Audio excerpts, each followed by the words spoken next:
C'est-à-dire qu'on est en train de parler de ChatGPT, de l'intelligence artificielle, du moins travaillé, et la solution à la France, c'est 2 ans de travail de plus. Bien sûr qu'elle existe, cette classe moyenne, c'est tous les gens qui travaillent dans les bureaux à DFA ici, la classe moyenne de Dubaï. Et ici, t'as jamais parlé aux gens. Si, je te jure que j'ai parlé Bah, à beaucoup de arrête, gens. t'as parlé aux gens, tous les comptables indiens, tous les comptables pakistanais, il faut que t'arrêtes avec cette image des Pakistanais et des Indiens qui sont en bas de l'échelle. On va prendre l'argent des gens qui travaillent pour payer les gens qui travaillent pas. Ça n'a aucun sens.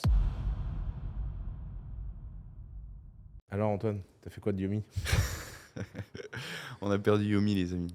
Ouais. On a perdu Yomi. Yomi est absent du podcast aujourd'hui. J'ai la chance d'être avec Oussama en tête à tête. J'ai la chance d'être avec Antoine en tête à tête. C'est notre premier date. Ouais, premier date, il faut bien une première fois à tout. Mais ouais, du coup, pour la Donc moi petite j'ai laissé histoire- mon Yomi, toi t'as laissé ta meuf. Ouais. Elle est jalouse, hein, fais gaffe. Ah ouais Elle putain. est jalouse. Merde. Donc, ouais. Yomi, les amis, n'est pas. Mais il a commencé ou pas là? Ouais. Ok. Yomi n'est pas là, les amis. Il est à Bali pour l'anniversaire de son frère. Du coup, aujourd'hui, on va être en tête à tête avec Oussama.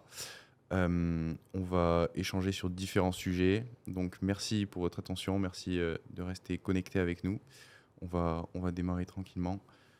Oussama, tu as enchaîné une nouvelle galère. Nouvelle semaine, nouvelle galère. La semaine dernière, c'était les banques ASVB dans lesquelles tu avais investi qui ont été Ah bloquées. ouais. Non mais en fait, franchement les banques, elles m'aiment pas. Qu'est-ce qui s'est passé? Non mais rien, il s'est rien passé de vraiment spécial. C'est juste que je me suis fait fermer, je me suis fait bloquer mon compte pour la 100e fois. L'un des plus précieux cadeaux que mes anciens collègues de The Family m'ont fait avec tous ces articles, c'est de rendre ma vie bancaire invivable. Donc dès que je reçois de l'argent, dès que j'envoie de l'argent, je dois donner 400 justificatifs et 300 trucs et machin. Et ça commence à me taper sur le système. Alors, pour les gens qui nous écoutent et qui vont me dire « mais la crypto, le machin, ouais, va payer ton loyer en crypto, connard. » Ouais. Donc non, crypto, rien du tout. En plus, je sais pas si tu as un peu suivi, mais il y a quand même une guerre ouverte contre les cryptos US. Là, ça y est, maintenant c'est officiel, quoi. Tu vois. Coinbase qui se fait attaquer, Binance qui se fait attaquer, des autorités de régulation qui sont même pas d'accord sur qu'est-ce qui est quoi. Enfin bref, là en ce moment, c'est sale période de ce point de vue-là. Et puis, je suis pas le seul à avoir ces emmerdes. Ce qui est complètement dingue, c'est qu'autour de moi, tous les entrepreneurs que je connais, ils passent leur temps à donner des documents justificatifs aux banques. Dès que tu commences à avoir des flux, des machins, des trucs, c'est un enfer sur Terre. C'est horrible. Comment tu le vis, toi, sur un point de vue plus perso? Je pense que c'est pas forcément évident. Tu as accumulé les bad buzz sur les réseaux, tu as accumulé derrière les blocages de tes fonds avec les investissements. Là, maintenant, tu as une nouvelle galère. Comment tu supportes tout ça? C'est quoi ton état d'esprit là? Bon, écoute, pour être sincère, en fait, de toute façon, ce que tu peux pas changer, faut pas le subir. Hein. Enfin, je sais pas. Alors, au quotidien, c'est chiant. Tu vois, aujourd'hui, je me suis fait bloquer mon compte parce que j'ai essayé de payer mon loyer. Ouais. Alors, il va falloir que j'explique à mon proprio que je sais pas quoi. Enfin, bref. Mais bon, de toute façon, à la fin de la journée, il n'y a pas vraiment il y a pas de solution miracle à tout ça. Donc, T'as déjà eu des périodes galères comme ça dans ta vie ou celle-là c'est le summum, c'est le pic? non, j'ai eu bien pire. Ah ouais? Ouais, ça, c'est des petits problèmes, ça. En fait, SVB, alors, c'est à la fois des petits problèmes, mais c'est des problèmes gros parce que tu les maîtrises pas. Mm. Tu as des galères où tu maîtrises, c'est pire. Mais en fait, quand tu fais du business et quand tu fais plein de choses, bah, évidemment, tu as des galères. Après, je suis pas du genre très touché par ça, quoi. Toi, ça te touche, les galères, ça? Ça dépend quel type. Quand ça touche en fait, moi, personnellement, ça va pas me toucher. Je vais plutôt être de nature stoïque aussi et pas trop émotif. Par contre, dès que ça va toucher à mes proches ou à ma famille, là, ça va beaucoup plus m'impacter émotionnellement. Ouais, Euh, pareil. j'ai pas d'exemple précis en tête, mais je sais que généralement, t'en avais parlé dans un podcast, t'aimes bien naviguer dans le chaos et l'ordre, t'as tendance à vite t'ennuyer. Je suis un peu dans le même trait de caractère. Mais généralement, ouais, quand ça touche à mes proches, là, je suis plus impacté. Mm. Mm. Ouais, mais bon, enfin, de toute façon, on vit dans un monde en ce moment un peu tendu. Hein. Tout est tendu. Ouais. Là, j'étais en France, frère. J'ai passé 24 heures de trop à Paris. Ah ouais. Mais j'ai pas compris. Hein. Qu'est-ce que t'as vu? Alors déjà, j'arrive à l'aéroport. Euh, les bagagistes sont en grève. 3h30 d'attente de tes bagages. Bon, ok, très bien. C'est leur droit de faire grève, je sais pas quoi. Je sais pas ce qu'ils font. Le pauvre chauffeur qui vient me chercher de Normandie, il est parti à 4h du mat de la Normandie pour venir me chercher à l'aéroport à 9h. Il arrive en retard. Mais de toute façon, heureusement, parce que j'avais 3 heures d'attente pour les bagages. Donc, en fait, tu vois. Donc, tu imagines le mec épuisé, quoi. Genre, il se fait une course à 300 balles et le mec, il perd sa journée, quoi. Ouais. Et puis c'est dur, enfin, tu vois, c'est les embouteillages, machin, il s'est fait bloquer. Il s'est fait bloquer à l'entrée de Paris et tout. Ensuite, il arrive, il me prend, etc. Et là, Cortez CGT à la sortie du parking qui entoure notre voiture et impossible de bouger. On reste 2 heures. Et donc, on a décollé, on est sorti de Paris vers 13h. On est arrivé en Normandie, il devait être, je sais pas, 16h30. Enfin, ouais. Et après, donc j'ai passé 5 jours en Normandie très sympa.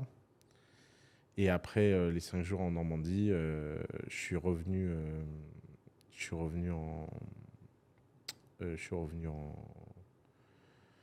à Paris. T'es fatigué Je aujourd'hui? suis super fatigué. Je vois, t'as baillé 2 fois, ça a du mal à venir. J'ai arrivé à Paris et là, mais qu'est-ce qui se passe entre les poubelles? Genre, il y avait des murs de poubelles. Ah putain, j'ai Des pas eu murs. l'occasion de le voir ça. Genre des murs de poubelles. Paris bloqué. Je devais aller à Avignon pour rencontrer un mec avec qui je veux bosser. 3 trains d'annulés de suite. J'ai acheté 3 billets de train. Tu peux pas changer ton billet, tu comprends rien. Mec de la SNCF t'agresse, tout le monde t'agresse. Tu rajoutes à ça tous mes fans TikTok. Oui, alors t'as été reconnu quand tu y allais? Non, mais Tu t'es fait assez. je peux pas sortir dans la rue. Hein. Sérieux? C'est plus possible. Vas-y, C'est raconte. Bah, je fais 3 mètres et t'as tout le monde qui vient pour prendre des photos. Ils savent même pas qui je suis. Ils prennent des photos avec toi? Ouais. Tu t'es pas fait critiquer en live? Non, bah, ils se seraient jamais. Ouais. Mais tu vois, tu rentres dans les restos et t'entends ah, je crois que c'est le mytho.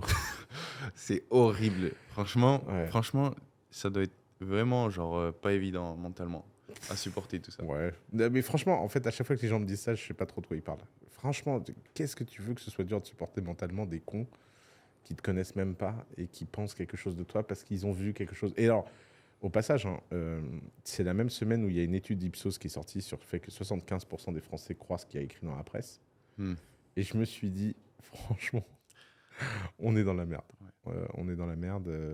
C'est pas possible que les gens croient quoi que ce soit écrit par les journalistes. En fait, moi, ça m'a...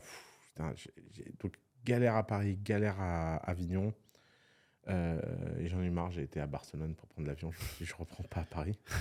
Donc, je me suis fait 2 bons restos à Barcelone. J'ai pris mon avion. Je suis arrivé et je suis un peu fatigué parce que j'étais dans l'avion cette nuit. Ah, ok, et je comprends. j'ai atterri à 4h30 ce matin. Et je suis un peu déglingué. Quoi. Les vols de nuit, c'est difficile. T'as voyagé. Surtout les vols de nuit de 6h. Ouais, C'est horrible en fait. ouais. T'as 2 heures de take-off, 2 heures de machin, et t'as pas vraiment le temps de dormir en fait. La nuit elle est trop courte, ouais, 100% d'accord. Du coup, France, là, t'as été vacciné pour un moment, tu vas pas y retourner? Ah mais c'est fini. Je veux pas en entendre parler. En fait, je vais te dire quelque chose, comme ça je vais créer une vraie dinguerie. Comme ça je vais créer une vraie dinguerie. Le sujet des retraites, c'est un sujet qui me ressort par les yeux. Pourquoi? Parce que c'est un sujet où, quelle que soit la personne sur le spectre politique français, résonne mal et de façon idéologique. Donc, grosso modo, les macronistes, ils se prennent pour des sauveurs, là, en rajoutant 2 ans. Donc, en clair, les mecs, ils ont un système qui est un Ponzi. C'est un Ponzi. Genre, un système qui ne marche plus parce qu'il n'y a plus de nouveaux entrants. C'est un Ponzi. Ils te disent, nous, on est trop forts. On a du courage. Ce Ponzi, on va le faire passer de 62 à 64 ans. non mais, tu vois. Et avec les posture là de tous en mode oui, on va sauver la France, Ouais. on fait la réforme nécessaire, on fait les choix courageux. Ok. Alors, réforme qui, au passage, va donc punir tous les gens qui ont des métiers durs, des gens qui n'ont pas cotisé pendant les bonnes années. Enfin, qui sont au passage les gens qui, dans l'économie, dont on devrait prendre le plus soin, en fait. Hmm. Je veux dire, on est des pays riches, on est des pays prospères, on n'a pas besoin, on n'a pas besoin de maltraiter les gens qui ont des boulots durs. Sinon, ça sert à quoi de produire de l'argent et être un pays riche? Je suis d'accord avec toi en partie. C'est-à-dire.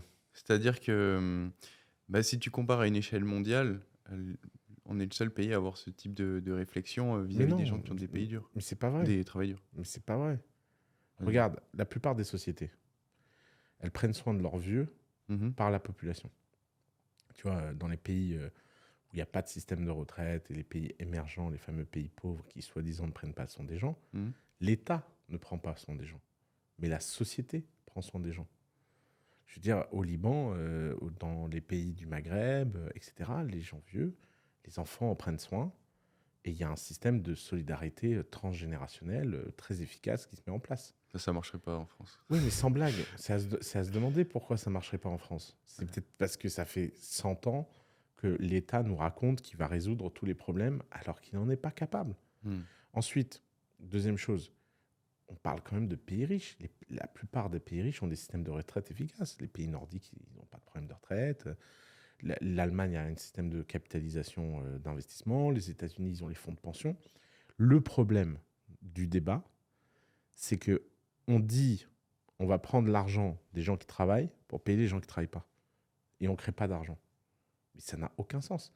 Donc, partir à la retraite à 62, à 64 ans, à 70 ans, d'ailleurs, by the way, l'insynchronicité de ce débat, c'est-à-dire qu'on est en train de parler de ChatGPT, de l'intelligence artificielle, du moins travailler, et la solution à la France, c'est 2 ans de travail de plus. Et en plus, et les mecs de l'autre côté, ils disent quoi? Ils disent mais c'est simple, il suffit de taxer les milliardaires. Donc, d'un côté, tu as des mecs qui font semblant de résoudre le problème. De l'autre, tu as des mecs encore plus abrutis qui comprennent rien au problème. Apparemment, je ne sais pas si tu as déjà vu ces tweets aux US un peu drôles où si Bill Gates donnait un chèque d'1 million de dollars à chaque habitant sur Terre, il lui resterait encore 1 milliard. Puis en fait, ça ne marche pas. Et c'est-à-dire que quand je les entends parler des retraites, j'ai un peu l'impression que les mecs sont comme ça. Ouais, bah, si Bernard Arnault, il payait la retraite de tout le monde, et que Xavier Niel, il file des pourboires, bah c'est bon. On est bon. Puis de toute façon, qu'est-ce qu'ils en font de tout cet argent, eux, Est-ce qu'ils créent des millions d'emplois et de la valeur, franchement, on est où là? Donc en fait, je démissionne. Je ne veux plus. D'ailleurs, c'est pour ça que je veux plus parler politique. En fait, je veux plus. Ouais, tu m'as dit. Mais tu vois, c'est drôle parce que je pensais que tu allais avoir un avis plus contrasté par rapport à ça. C'est-à-dire, Par exemple, Elon Musk, il a réagi et lui, il a apporté tout son Ouais. soutien à Macron. il est débile, lui. Bon, arrête. Mais il est débile sur cette histoire. Mais c'est du Elon Musk tout craché. C'est-à-dire qu'Elon Musk, la seule chose qu'il veut faire, c'est faire des tweets. Non, mais si tu Il arrive, regardes, son argument à lui, c'était l'espérance de vie est de plus en plus importante. C'est- Mathématiquement, si les gens vivent de plus en plus longtemps, il va y avoir de Mais plus en plus de retraites à payer. C'est pas le sujet. Le sujet, c'est que c'est un Ponzi qui est financé sur un système où la durée de temps de travail a un impact. Si je te dis il y a 1,7 actifs pour un retraité, et Mhm. que c'est 1,7 actifs qui paye un retraité, le fait que l'actif reste 2 ans de plus à payer un Ponzi qui ne devrait pas payer, ça ne résout pas plus le problème. Ça dépend combien de temps de plus. Non, mais tu vas faire quoi? Tu vas faire 5 ans. D'ailleurs, Sam Altman, dans son interview avec Lex Fridman sur OpenAI, que j'invite tout le monde à regarder, elle est incroyable cette interview. Tu connais Lex Fridman? Non, je connais pas. C'est un super podcast, c'est vraiment l'un des meilleurs podcasts. Ok. Il a interrogé Sam Altman, et Sam Altman rigole en disant la France est en train d'essayer de rajouter du temps de travail. Le temps de travail ne fait que baisser sur Terre. C'est pas... Et en plus, le problème, c'est que c'est pas du temps de travail, c'est de l'argent. Quand Elon Musk il vient, il donne son soutien à Macron, il fait quoi? Encore une fois, il parle d'un sujet... Enfin, c'est sa spécialité, Elon Musk. C'est venir donner son opinion sur des sujets qui ne le concernent pas. Mais c'est cool. Je ne dis pas que c'est une mauvaise chose. Et quand je dis c'est un imbécile, c'est au sens affectif du terme. C'est-à-dire que c'est sa spécialité d'aller comme ça. D'ailleurs, il a inventé un business model hors du commun, lui. Hein. C'est de foutre le feu tous les jours pour être De partout. au centre de l'intention et que les trucs qu'il lance marchent mieux qu'ailleurs. Donc, enfin, kudos. Ouais. La stratégie, elle est cool, elle marche. Ouais. Mais tu peux pas prendre son opinion comme une opinion éclairée sur le sujet, quoi, en fait. Et en fait, non, moi, je trouve que ni Macron, ni en face, enfin, ils sont tous à côté de la plaque parce que on ne pose pas le problème de la bonne façon. C'est quoi, ce serait quoi, à ton avis Comment on finance un système de retraite qui prend soin des gens quand ils ne peuvent plus travailler? Et d'où vient l'argent? Comment on crée l'argent et non pas comment on prend l'argent? Et je sais que ça a l'air complètement dingue en France d'imaginer qu'il est possible de créer de l'argent. Ça a l'air d'être un discours. J'ai dit ça à un mec dans la rue. Et il m'a dit non, mais on ne peut pas créer de l'argent. Oui, l'investissement, la finance, la sophistication, le développement économique, tout ça en France, ça n'existe pas. En France, il y a un gâteau. Ce gâteau, il n'est pas à toi. Et la question, c'est comment tu vas piquer une part. Il n'y a pas genre, attends, file-moi des ingrédients, je vais faire un gâteau pour les autres, et puis on va créer un plus gros gâteau tous ensemble, et puis comme ça, il y aura plus de gâteaux, on sera content. Non, non, non, il y a un seul gâteau. Ouais. Ce gâteau, c'est la réalité, et on va la couper, et de toute façon, c'est de la faute de Bernard Arnault. Et Xavier Niel. Ouais, Xavier Niel. Mais tu sais que moi, j'avais une perspective un peu différente par rapport à ça. Parce que j'aime bien réfléchir parfois en regardant l'histoire, tu vois. Et si tu regardes toutes les réformes sociales qui ont instauré les retraites, etc., elles datent que des années 60. Donc ça veut dire que pendant des millénaires et des millénaires, les gens ont fait sans les retraites. Et aujourd'hui, on vit dans une génération où, parce qu'on est né à une période où les retraites étaient déjà là, on a l'impression qu'elles nous sont dues et que c'est quelque chose qui a toujours existé. Ouais. Et le paradigme qu'ont les gens aujourd'hui, je trouve qu'il est un peu biaisé par ça. Ils pensent qu'on leur doit quelque chose. Bon, après, ils ont cotisé, c'est vrai, toute leur vie, ils ont payé des impôts pour se la payer, cette retraite. Donc, Ouais, l'argument... Les gens avant n'ont pas payé, quoi. Voilà, les gens avant n'ont pas payé. Mais les gens avant vieillissaient avant sans que l'État prenne soin d'eux, tu vois. Donc, c'est pas quelque chose de nouveau à l'échelle de l'humanité. Et à l'échelle mondiale, bon, tu m'as déjà répondu que dans la plupart des pays développés, l'État prenait quand même soin des vieux. Je sais pas, dans la plupart des êtres humains sur Terre n'ont pas de soutien de la part de l'État. Et donc, pourquoi est-ce que pour les Français, ça devrait être quelque chose de dû alors que... Parce qu'ils payent le plus d'impôts au monde. Ouais, ça, je suis d'accord avec toi. Tu imagines? Ouais, je suis d'accord avec toi. Non, mais t'imagines, ils ont filé leur argent à Madoff. Et là, le mec leur dit, il n'y a plus de pognon. Et si tu vas l'inventer, tu vas aller le prendre à quelqu'un d'autre. Parce que c'est ça le débat. Hein. Donc toi, tu comprends la colère et tu soutiens plutôt les mouvements... Bon, après, il y en a qui sont non, mais moi, alors, c'est pas que je comprends la colère. Non, désolé, je la comprends même pas. Parce que, encore une fois, la colère, elle est fondée sur... si les mecs disaient, putain, on s'est fait arnaquer, on vient de prendre conscience qu'en fait, on n'aura pas de retraite et que le système, il va faire faillite. Et on veut une alternative au système. C'est pas du tout ce que les mecs disent. Les mecs disent, attends, on va continuer comme avant, c'est juste on va aller chercher le pognon ailleurs. Puis on va aller exproprier les milliardaires. et cette obsession des milliardaires en France, elle est typique et symptomatique des gens qui ne créent pas de valeur. C'est simple. On ne crée pas de valeur, donc on va piquer dans la poche. T'as vu Xavier Niel qui s'est énervé là? Tu n'as pas vu cette petite vidéo? Qu'est-ce qui s'est passé? Il va au Sénat et on lui dit que c'est pas gentil que ses prix soient plus bas que la concurrence. Il pète un câble. C'est le mec qui donne des leçons de... Ouais. Et il dit non mais attendez, vous foutez de ma gueule, maintenant vous allez me reprocher que mes prix sont trop bas. Et ça m'a fait rire. Ça m'a fait rire parce que je me suis dit, bah voilà l'état de notre pays en fait. C'est les hommes politiques. Et il y a personne pour avoir un discours de vérité auprès des gens qui est que le système des retraites, c'est un grand raté. Et c'est un raté qui date pas d'hier. Hein. On aurait investi dans... Imagine tout l'argent qu'on a cotisé pour les retraites. Il avait été mis dans un fonds d'investissement intelligent. Investi dans l'économie, dans des entreprises françaises, industrielles, qui auraient développé l'économie, payé des dividendes. T'imagines l'argent dont on parle? Ça aurait été complètement différent. T'imagines le nombre d'années pendant lesquelles on aurait pu créer de la valeur. Au lieu de ça, on a pris le sac, on l'a fait au suivant, puis à un moment on dit, tiens, c'est marrant. Ah Il n'y a plus rien dans le sac. Ouais. Mais je pense que en France, on a ce contraste de mentalité avec, d'une part, la haine des riches. Donc les gens ont peur d'entreprendre ou alors ils n'aiment pas l'argent. Ils pensent que faire du profit, c'est mal. C'est faire de l'argent sur le dos de quelqu'un, alors qu'au final, c'est juste de créer de la valeur, comme tu l'as Mhm. dit.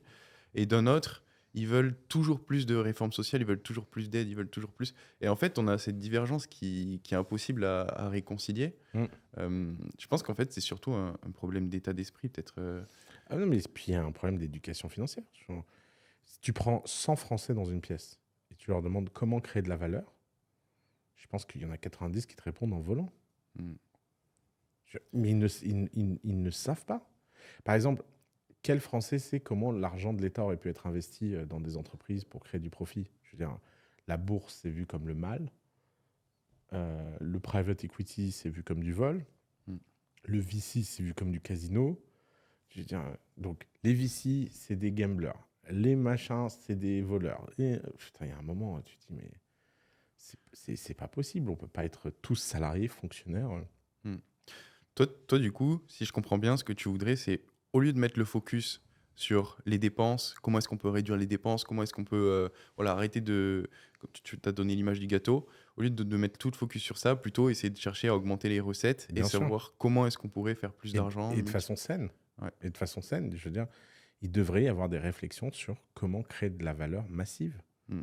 Je veux dire, la France, c'est un pays. Enfin, c'est quand même un pays où il y a des assets immenses. Hein. C'est très beau, il y a un tourisme exceptionnel, il y a une énergie folle, il y a des gens bien éduqués, mais au lieu de ça, puis, enfin, moi, je ne comprends pas que personne ne voit le problème. J'ai une seule boîte, moi, en France, maintenant. Il ne me reste plus qu'une boîte. C'est le domaine d'Ablon. Ok. On a clôturé les comptes, de l'année, machin. On a envoyé les papiers au greffe. Donc, en France, une boîte qui clôture des comptes, juste qui dit voilà combien j'ai gagné, combien machin. Faut qu'elle écrive aux impôts, faut qu'elle écrive au greffe, faut qu'elle écrive aux actionnaires, faut qu'elle fasse des PV d'assemblée générale, Hmm. faut qu'elle fasse machin. Grosso modo, ça a coûté 3 000 € d'avocat et il y a 30 pages. Mais ça sert à quoi? Hmm. Galère. J'ai clôturé les comptes d'une boîte ici, c'est une page. Tu l'as fait toi-même. Tu dis plus, moins. Tu signes. T'envoies à un seul bureau. Et quand je parle de ça en France, les gens ne voient pas le problème. Ils disent non, mais ça va, c'est pas si compliqué, tu prends un comptable. Mais en fait, c'est des milliers de micro-trucs. C'est comme dans du software. Hmm. C'est comme dans du software quand tu te dis bah, il faut cliquer moins parce qu'un clic, c'est des millions d'interactions en moins. Et des millions d'interactions en moins, ça fait de l'énergie libérée. Hmm. Et il n'y a personne qui raisonne comme ça en France. Tout le monde raisonne en mode non, mais c'est pas si grave. C'est pas ça le problème. Le problème, c'est C'est Bernard Arnault. Bernard Arnault, toujours. Bernard Toujours. Arnault, Le Xavier seul. Niel. Le seul. Mais t'as vu les débats qu'ils ont à l'Assemblée nationale aussi? Non, mais ça, je regarde pas, j'ai pas vu. Mais C'est ils se tapent des sur la gueule. sketchs. Ouais, c'est des C'est des sketchs. sketchs. On dirait une classe de 6e qui se bagarre. Je te jure, j'ai vu un clip l'autre jour là sur Insta. Pouah, j'étais mort de rire. Les deux députés qui se clashent comme des CP. Putain, ouais. Et pendant ce temps-là, ouais, je sais pas comment ils vont faire. Moi, j'aimerais pas, je serais angoissé d'être politicien en France. Ah ouais, bah ouais, c'est difficile de bouger. Même, bon, on est d'accord ou on n'est pas d'accord avec la réforme des retraites, mais au moins, il tente, tu vois, Macron, il tente un truc, il tente de faire bouger les choses, il Mm. tente de mettre un coup de pied dans la fourmilière. Et le problème, c'est que dès que tu fais un truc, bah, tu prends des rafales derrière, des manifestations, des trucs. Donc en fait, je pense que ceux qui ont le pouvoir ont peur de prendre des décisions parce qu'ils savent qu'il va y avoir des retombées derrière. Et le peuple, comme tu l'as dit, il y a un problème d'éducation. On n'est pas du tout axé sur le fait de créer plus de valeur. Donc, c'est un cercle vicieux. Et moi, je pense que de manière globale, l'Ouest, les États-Unis inclus, vont aller vers le déclin sur la prochaine décennie. Toi, tu es plutôt optimiste en disant que Non, moi, je ne crois pas à ça. tu crois pas. Après, je ne sais pas quelle est la situation exacte des autres pays d'Europe. C'est toujours dur de l'extérieur de voir si ça marche bien ou pas. Tu aimes bien les systèmes de fonctionnement des pays nordiques. Tu les prends souvent en exemple Ouais, quand on j'avoue. parle des podcasts. J'avoue, j'aime bien. Mais après, si ça se trouve, je me trompe complètement. Hein. Je j'ai jamais vécu au Danemark, en Suède ou en Norvège, mais c'est vrai que j'y ai passé pas mal de temps et j'ai pas mal d'amis, donc mais ils ont l'air moins cinglés, quoi. Ouais, Ils ont l'air moins cinglés. plus rationnel. L'Allemagne me semble. Ouais, après, tout est dans le détail, tout est compliqué, L'Espagne, ils sont plutôt sur le déclin aussi, hein, Ouais, depuis alors plusieurs années. l'Espagne, l'Italie, mais what the fuck. Enfin, mais de toute façon, le trio, hein, Espagne, Italie, France, c'est un triangle, c'est un Bye bye. triangle d'enfer au centre de l'Europe, hein. Ouais. Les pays de l'Est, je connais pas. Après, c'est très corrompu, parce que c'est Ouais. la culture russe, des anciens pays communistes. Alors bon, la corruption, ça aide pas, quoi. Ouais. Mais ouais. La seule région du monde que je vois sur l'ascension, véritablement, c'est là où on est. Ouais, mais regarde, ici, ça te donne vraiment l'espoir que c'est possible d'être Ouais. efficace, quoi. Aller Enfin, vite, pas tout complexifier. Après, ouais. il y a des lois ici, tu pourrais jamais les faire passer en France, hein. Ouais, comme quoi. Par exemple, je réfléchis, les lois sur le travail. Les lois sur le travail ici, le fait de recruter des tonnes et des tonnes. C'est ça l'effet de levier qu'ils ont aussi ici et qui nous permet d'avoir une aussi belle vie. C'est qu'il y a beaucoup de peuples pakistanais, philippins qui viennent, qui travaillent avec Alors, des taux horaires beaucoup plus faibles et qui vivent dans des bidonvilles. ouais. Alors ça, justement, parlons de ça, parce que ça, c'est l'image qu'on a. Même les Français qui vivent ici, ils ont cette image. Mm. T'as déjà été dans un quartier de travailleurs ici? Ouais, j'ai déjà été à Dera, au port. Bah, c'est pas des bidonvilles, frère. Par rapport à la cité dans laquelle j'ai grandi, moi, c'est beaucoup mieux, hein. Non, mais après, faut voir. Enfin, nous, ça nous choque parce qu'on n'a pas grandi dans cet Non, mais environnement-là. attends, Pour eux, c'est moi, j'ai normal. grandi en France dans cet environnement-là. Le HLM dans lequel j'ai grandi, il est pire que. Non, t'as vu dans quoi ils dorment? Ils dorment dans Bah, des petites couchettes comme si t'étais sur un bateau comme si t'étais sur un bateau militaire. Genre, c'est l'un par-dessus l'autre. Ils sont 8 dans la chambre. alors attention, les dortoirs, la plupart des gens qui vivent dans les dortoirs, c'est des ouvriers qui viennent pour 1 an, 2 ans. La plupart voilà. des autres, ils ont quand même leur appart. Et Je suis pas sûr. ah bah, À Dera. non, mais je vois de quoi tu parles à Dera, mais même, enfin, si tu compares à la façon dont étaient traités les, parce que j'avais le sentiment qu'il y avait une douille sur ce sujet-là. Mhm. Et donc, en fait, j'ai fait un petit calcul. J'ai pris un SMIC français et un ouvrier ici qui est payé. Donc, il est nourri, logé, et grosso modo, il économise 100% de l'argent qu'il gagne, qu'il renvoie au pays. Ouais. Il ne paye pas d'impôts, il a 2 billets d'avion par an, il a la santé gratuite, et il a un bon système de protection sociale, puisque ici, si tu ne payes pas les gens, je crois 48 heures après que tu les as pas payés, le gouvernement toque à ta porte et te demande pourquoi le mec n'a pas reçu son salaire sur son compte. Hmm. Bon, en France, Ouais. voilà. Donc, je ne suis pas en train de dire que ces gens-là ont une vie de rêve, je ne suis pas un débile, machin, mais je me demande vraiment, SMIC ici, SMIC en France, laquelle des deux A le plus gros a pouvoir d'achat. le meilleur niveau de vie, quoi. Hmm. Et après, Relativement à là- le fait qu'ils... Enfin, tu vois, par exemple, à la maison, j'ai un ami qui a une usine de meubles. Les ouvriers veulent vivre dans des dortoirs parce qu'ils disent qu'ils économisent plus d'argent que de payer leur loyer. Ils préfèrent prendre cet argent pour eux, pour l'envoyer à leur famille, que de le mettre dans un appart où de toute façon ils sont seuls ici, et ils préfèrent vivre en communauté. Donc, je ne suis pas en train de dire qu'ils sont tous à vouloir ça, etc. Mais je pense que la simplification du problème de dire ces pays profitent d'une main-d'œuvre abondante et pas chère et c'est leur effet de levier, est-ce que vraiment c'est si peu cher que ça? Parce que faisons le calcul, hein. On le fait ensemble là. Ouais, vas-y. Donc, 6 500 € pour le visa pour l'État, pour chaque personne que tu prends. Ok. Donc, c'est quand même un cost. Tu dois renouveler tous les 2 ans. Donc, Mais t'es sûr qu'ils payent ces prix-là, eux? bien sûr, c'est 6 500 € le Et visa ici. Mais c'est même pas un an de salaire pour eux. Et c'est tout le sujet. Mais c'est un coût que la boîte doit payer, hein.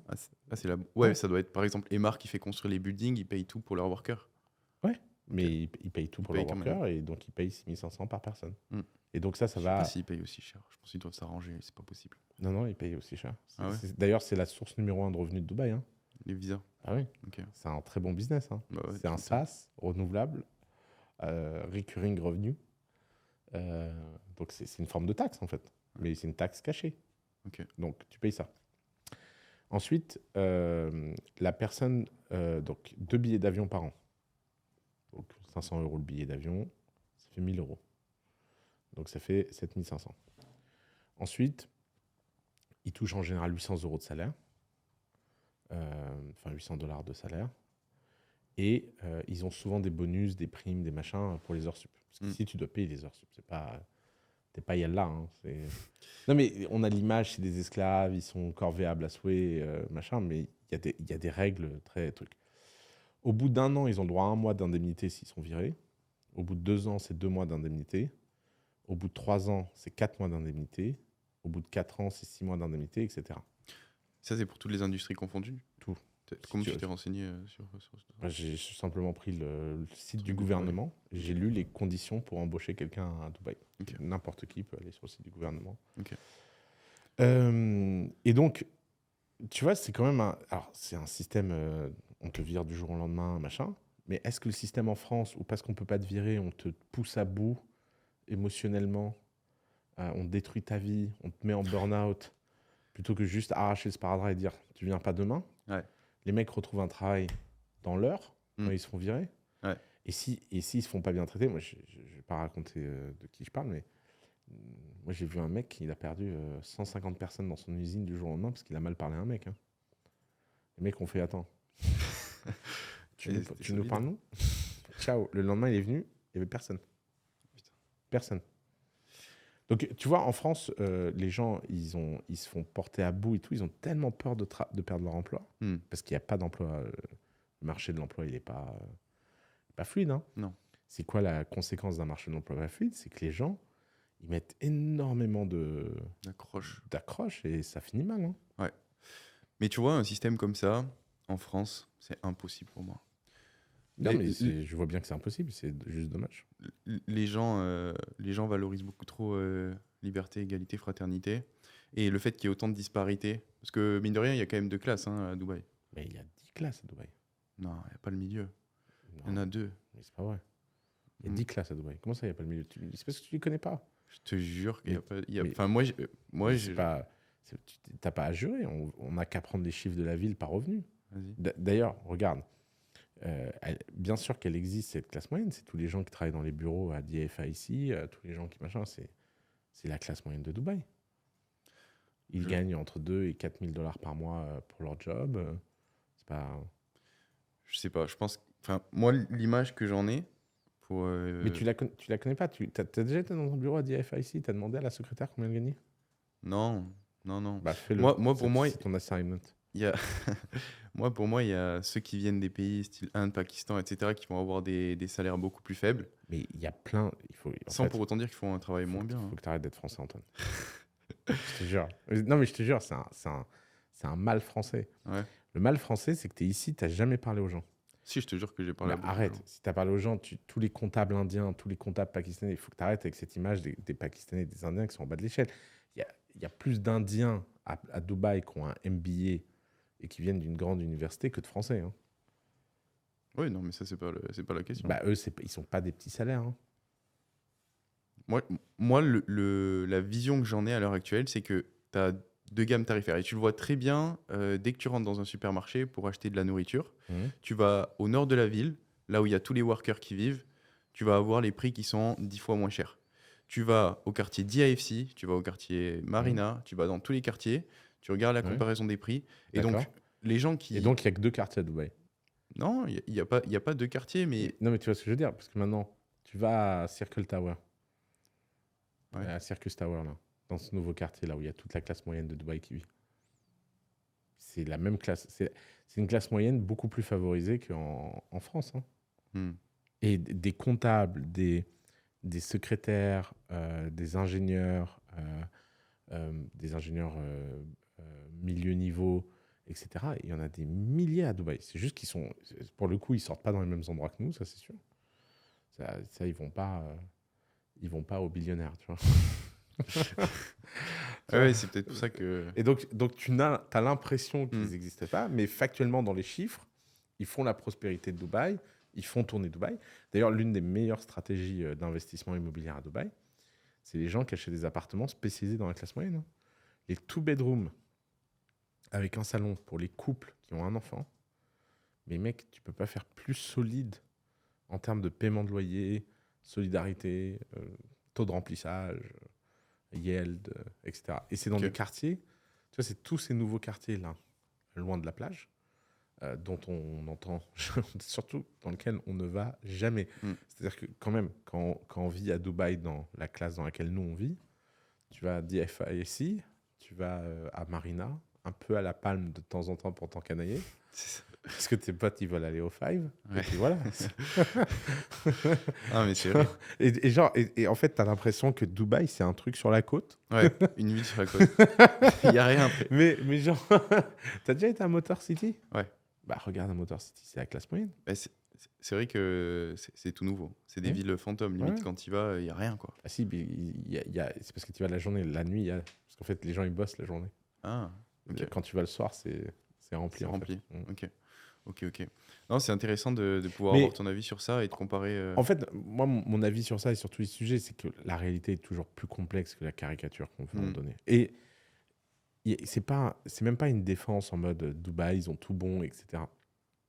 C'est juste que Dubaï, ils ont une caractéristique qui est assez unique au monde. Ils ont un gouvernement qui n'a pas de ressources premières et qui a peu d'impôts. Mm. Et donc la prospérité vient de la création de valeur. Et ça, c'est assez unique au monde. Et je me dis, peut-être qu'il n'est pas possible en France de faire un système social différent. Machin, mais moi, j'ai l'impression que est-ce que vraiment c'est notre système social qui coûte si cher que ça? Enfin, Moi, je pense que tu parles de création de valeur. Je pense que pour créer de la valeur, tu as besoin d'effet de levier. Et Ouais. l'effet de levier qu'a réussi à trouver Dubaï, il vient justement de toute cette main-d'œuvre qui est pas chère.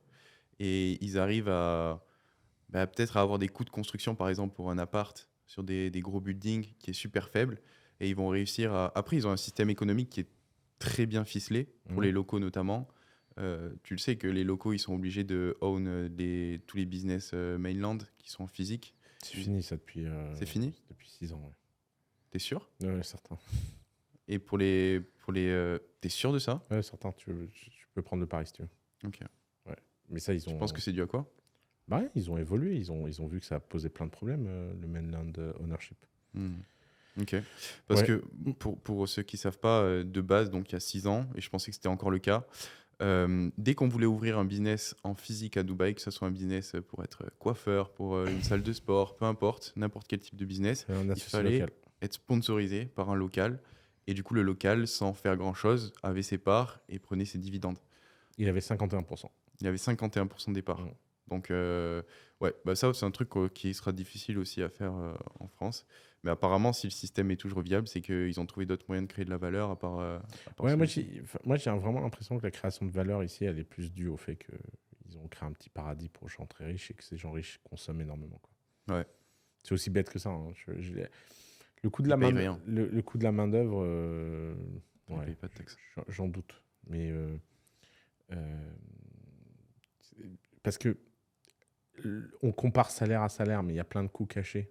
Non, mais si tu regardes la à une main-d'œuvre. échelle plus longue, la construction de la ville, Ouais. elle se serait jamais faite sans cet effet de levier-là. Et tout ce que tu me dis lié au fait d'avoir une ville hyper Bah, attractive pour des riches, ça se serait jamais fait à cette vitesse-là s'il n'y avait pas cette main-d'œuvre aussi accessible. Bah, est-ce que vraiment. Ouais, alors tu parles en nombre ou en prix? Parce que, encore une fois, en prix, j'ai pas l'impression que ce soit très cheap en fait.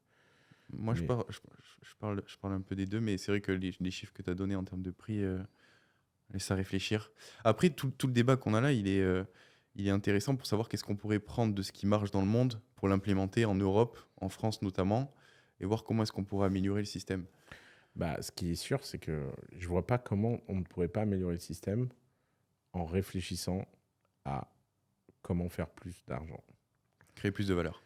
Parce que cette obsession qu'on a à dépenser moins d'argent en France, je vois pas comment on va y arriver. Mm. Je vois pas de toute façon, je vois pas qui va. De toute façon, c'est déjà un pays où il n'y a pas beaucoup d'argent. Enfin, les gens, ils sont. Après, il y a un paquet de dépenses inutiles aussi, hein. Franchement, si tu regardes les...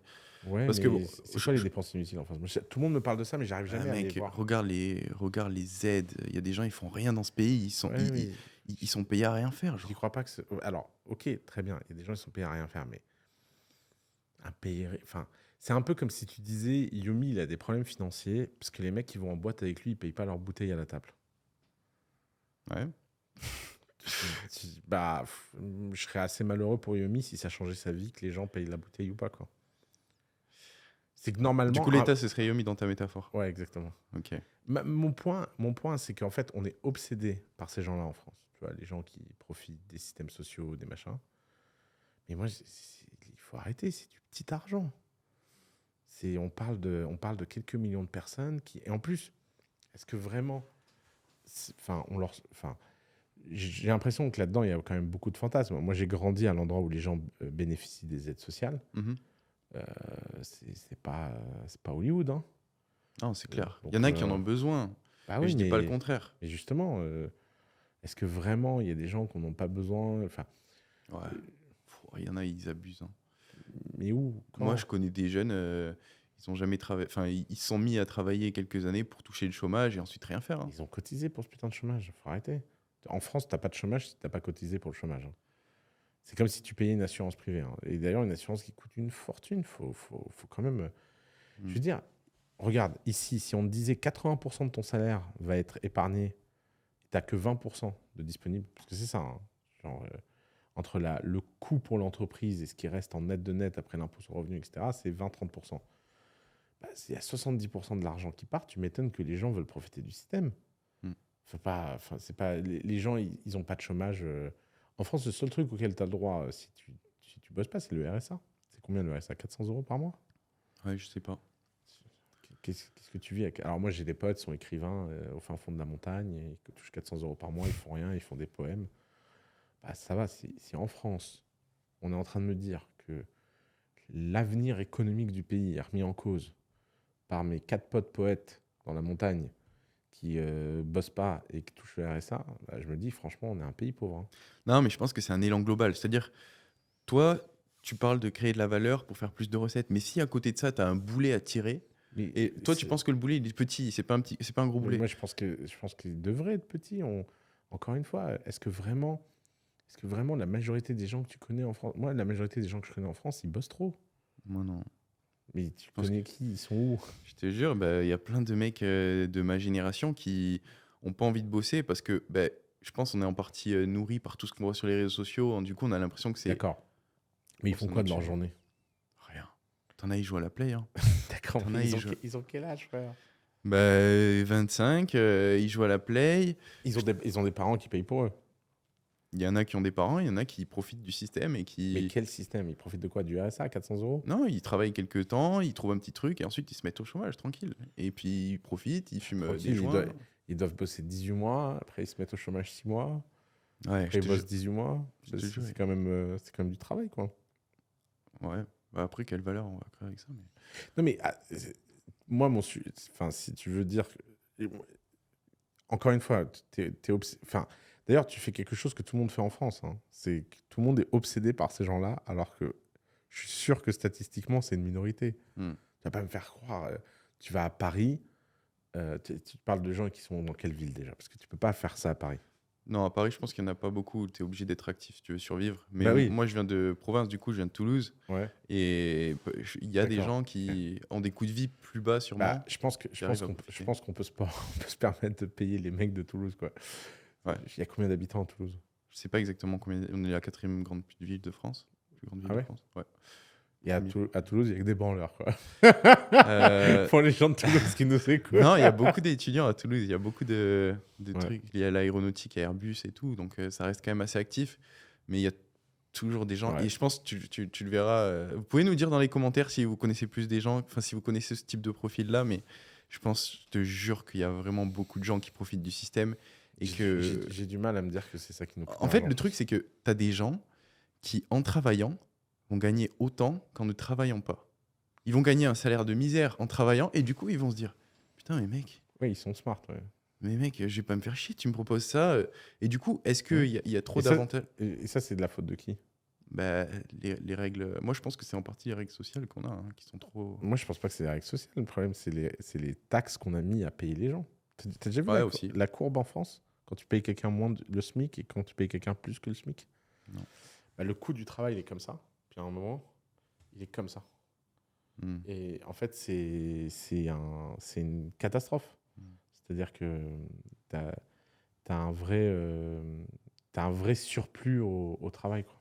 Ok, Je savais pas. J'avais pas fait Ça le lien. s'appelle les lois Fillon, machin, je sais pas quoi. Et en fait, résultat, on a une incitation à payer les gens pas bien. Résultat, les gens ont une incitation à pas bosser. Et puis la dernière fois, j'avais un Better Call Saul, c'est un mec, il me dit ouais, je suis plombier, je trouve personne pour bosser.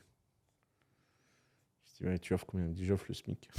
Hmm. C'est vrai que- Est-ce qu'il peut offrir plus aussi? Bah, Et c'est le problème dont tu parles. Hein. c'est tout le problème, hein. C'est que le mec, il est paye. tellement assommé par les impôts qu'il peut pas. Résultat, tu vois. Ouais. Donc en fait, c'est un cercle vicieux, quoi. Beaucoup de questions et des réponses qui sont difficiles à trouver parce que c'est difficile de faire bouger aussi les choses. Hein. Mm. On peut s'inspirer des pays dans lesquels on est à l'heure actuelle, mais c'est difficile de transposer les choses. Et je pense que tant qu'il n'y aura pas eu de crise majeure, de vraie crise majeure où les gens, où l'État pourra plus du tout financer et les gens n'auront pas connu la misère, bah, je pense que ça sera difficile de partir dans l'autre sens. Mm. Il n'y a pas moyen, à mon avis. Tu vois une alternative? Tu vois une issue? Franchement, non. Après, le vrai discours d'espoir qu'on peut avoir, c'est, pour le coup, c'est la formation Business Pro. Voilà, les amis. Non, mais le pire, c'est que je suis sérieux. J'y crois vraiment à ce que je dis là. Moi, je pense vraiment que en France, si on arrive à convaincre suffisamment de gens qui peuvent créer énormément de valeur, Mm. tout va mieux se passer. Mm. Et je pense que le potentiel entrepreneuriat de la France, au-delà des startups et de la French Tech, mais vraiment entrepreneuriat, genre les mecs qui font des boutiques, les gens qui font du commerce, les gens qui font du e-commerce, les gens qui font quelque chose de différent de leur vie et qui essaient de créer de la valeur. À mon avis, on peut faire un x10, x20. Mm. Et quand on aura fait un x10 et un x20, bah, déjà, à mon avis, ça se passera mieux les comptes publics. Parce que là, il y a quand même pas beaucoup d'argent, quoi. Il y a un autre. Bon, alors moi, je suis très fort pour trouver les problèmes. C'est pour ça que je suis français, je pense. Mais il y a un autre problème à ce que tu dis. C'est que, en tant que Français, on parle français. Mhm. Et si on veut moi, je vois un peu la chose comme ça. Si on veut aller conquérir des marchés hors de notre pays pour ramener des richesses en Mhm. créant de la valeur, bah on a cette barrière-là parce que la plupart des gens ne sont pas éduqués. Ils ne Ouais. savent pas parler anglais. Ils regardent quasiment que des infos en français. Et du Ouais, coup, c'est ouais. ultra compliqué. Ça, c'est un autre. Et j'ai pas de solution. Hein. Bah, il faut qu'on mette les enfants face à des films en anglais très jeunes, quoi. Ouais. Comme ils le font dans les pays nordiques d'ailleurs. Ouais. Bel exemple. Là. Ouais. Ils n'ont pas d'argent pour sous-titrer et pour traduire. Ouais. C'est inconfortable quand Mm. t'as pas l'oreille habituée, mais quand t'es petit, ça passe tout seul. Hein. Exactement. Ouais, c'est vrai. Mais les business en ligne, c'est clair que c'est une alternative. Hein. Moi, je sais pas ce que j'aurais fait. Sûrement, j'aurais continué dans la voie de pilote que j'avais entamée, mais c'est clair que c'est une alternative qui est incroyable et qu'il faut prendre la vague. Après, voilà, c'est toujours pareil. Il faut investir sur soi, il faut prendre le risque, même si ça reste des petits investissements. Mm. C'est clair que c'est une opportunité hors du commun. Parlons d'autre chose, j'avais plusieurs questions. Est-ce que tu es chaud pour qu'on parle de sujets purement business ou est-ce que tu veux qu'on reste sur des trucs un peu... Vas-y, business avec plaisir. J'en ai Business. marre des. On a dit qu'on parlait pas de politique, on a fait que de la politique. Mais c'est là. ça, tu vois, c'est parce que c'est ta passion. Ouais. On va sauver le monde. On essaie de trouver des solutions. Xavier, qui nous pose une question. Comment vous faites pour vous démarquer dans un marché concurrentiel? Par exemple, moi, je travaille dans la prestation de services. Donc, je propose des services en ligne, des services Facebook Ads. Comment vous faites dans un marché qui est concurrentiel, vous avez beaucoup de concurrents, pour vraiment créer une offre qui se démarque? Est-ce que vous avez un framework ou une méthodologie? Merci d'avance pour la réponse. Alors ça, je pense que déjà, ça sert à rien de se démarquer. Ok. Déjà, si tu fais aussi bien que les autres, tu as de quoi gagner ta vie. Ouais. Et le démarquage, c'est un truc qui vient après. Je ne sais pas pourquoi les gens veulent toujours commencer en se démarquant. Alors que déjà, fais comme les autres. Tu es dans la prestation de service, fais-la bien. Et ensuite, le démarquage, c'est ce qui permet d'aller plus loin. Mais le but du jeu, c'est pas de faire différent, c'est de faire mieux. Et de temps en temps, il n'y a pas mieux.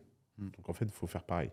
Mais si tu penses qu'il y a quelque chose de faire mieux, eh ben, il suffit de faire mieux. Et la démarcation, c'est simplement se poser la question à chacune des étapes de son service, qu'est-ce que je peux faire mieux? Ok. Qu'est-ce que je peux... Il y a 3 outils. Qu'est-ce que je peux automatiser? Qu'est-ce que je peux standardiser? Qu'est-ce que je peux confier à mes clients? C'est 3 outils pour faire mieux.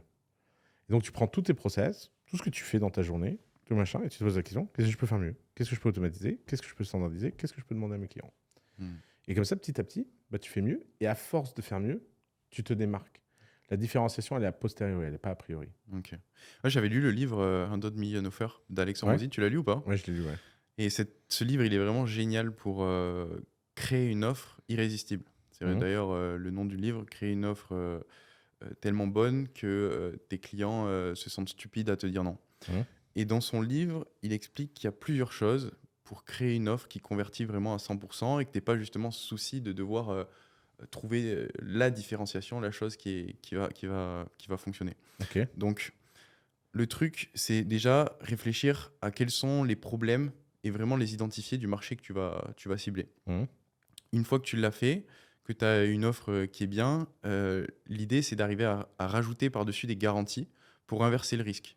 C'est-à-dire que si tu prends tout le risque sur toi et que tu dis par exemple à ton client, ben, je travaille pour toi gratuitement jusqu'à que tu atteignes tel objectif, ben, tu vas déjà avoir beaucoup plus de flow, beaucoup plus de oui. Et si tu es vraiment bon, comme tu l'as dit, à la prestation de service que tu délivres, ben, derrière, tu vas pouvoir avoir des case studies, des études de cas et avoir le flow en fait comme ça qui arrive. Parce que au final, la question de Xavier, je crois que c'est comment est-ce que j'arrive à avoir mes premiers clients. Moi, je pense que ça passe pas forcément par la différenciation. Non, c'est sûr. Ça passe par déjà avoir une offre irrésistible. Si tu as une offre irrésistible, tu as du flow qui rentre. Et pour avoir une offre irrésistible, il faut vraiment comprendre quels sont les besoins des personnes que tu cibles, du marché que tu as. Il faut mettre des bonnes garanties. Il faut mettre des bons bonus. Il faut arriver à créer un sentiment d'urgence, de scarcity, c'est-à-dire de place limitée. Et une fois que tu combines toutes ces choses-là, tu as beaucoup plus de chances en allant vers quelqu'un qui te dise oui et qui se sentent bêtes à pas vouloir travailler avec toi en fait. Donc je dirais que pour avoir ses premiers clients et pour se différencier entre guillemets, ça passe par une offre qui est différenciée et qui cible vraiment les besoins du marché qu'on a. Ouais. T'en penses quoi de travailler gratuitement au début? Je pense que c'est une bonne idée, surtout si tu n'as pas d'expérience. Ouais, je suis d'accord. Le temps d'avoir... Je sais pas pour. D'ailleurs, c'est le conseil moi qui m'énerve le plus. Je le vois tout le temps. Dévalorise pas ton travail, travaille pas gratuit. Hmm. Travailler pas cher, ça dévalorise le travail. Travailler gratuit. Ça demande un état d'esprit particulier. Tu vois, il y a un podcast où tu m'avais bien répondu et bien remis à ma place dans le sens où j'avais dit pour entreprendre, c'est difficile parce qu'au début, tu fais pas beaucoup d'argent et du coup, si tu as les frais de vie, machin, toi, tu m'as dit, non, mais Antoine, au début, Steve Jobs, il vivait dans le garage de ses parents ou je sais pas quoi. Il allait chez les moines bouddhistes pour acheter son riz. Ouais. Il payait rien. Et en fait, pour travailler gratuitement dans un premier temps et pour se lancer dans l'entrepreneuriat, tu es obligé d'avoir cet état d'esprit où, vas-y, je vais sacrifier ma vie, je vais sacrifier mes relations. Tant pis si mes potes me jugent, tant pis si je dois passer au travers de tout ça, jusqu'à que ça marche. Et une fois que ça marche, les gains sont exponentiels et là, c'est Ouais. beaucoup plus. Mais il y a cette barrière à l'entrée, je pense que beaucoup ont et personne, au final, ces gens-là travailleront pas gratuitement alors qu'ils pourraient le faire et ils devraient le faire parce qu'ils ont peur du manque. Ils ont peur de manquer d'argent. D'ailleurs, je sais pas pourquoi ça me fait penser à un truc, ce que tu dis là.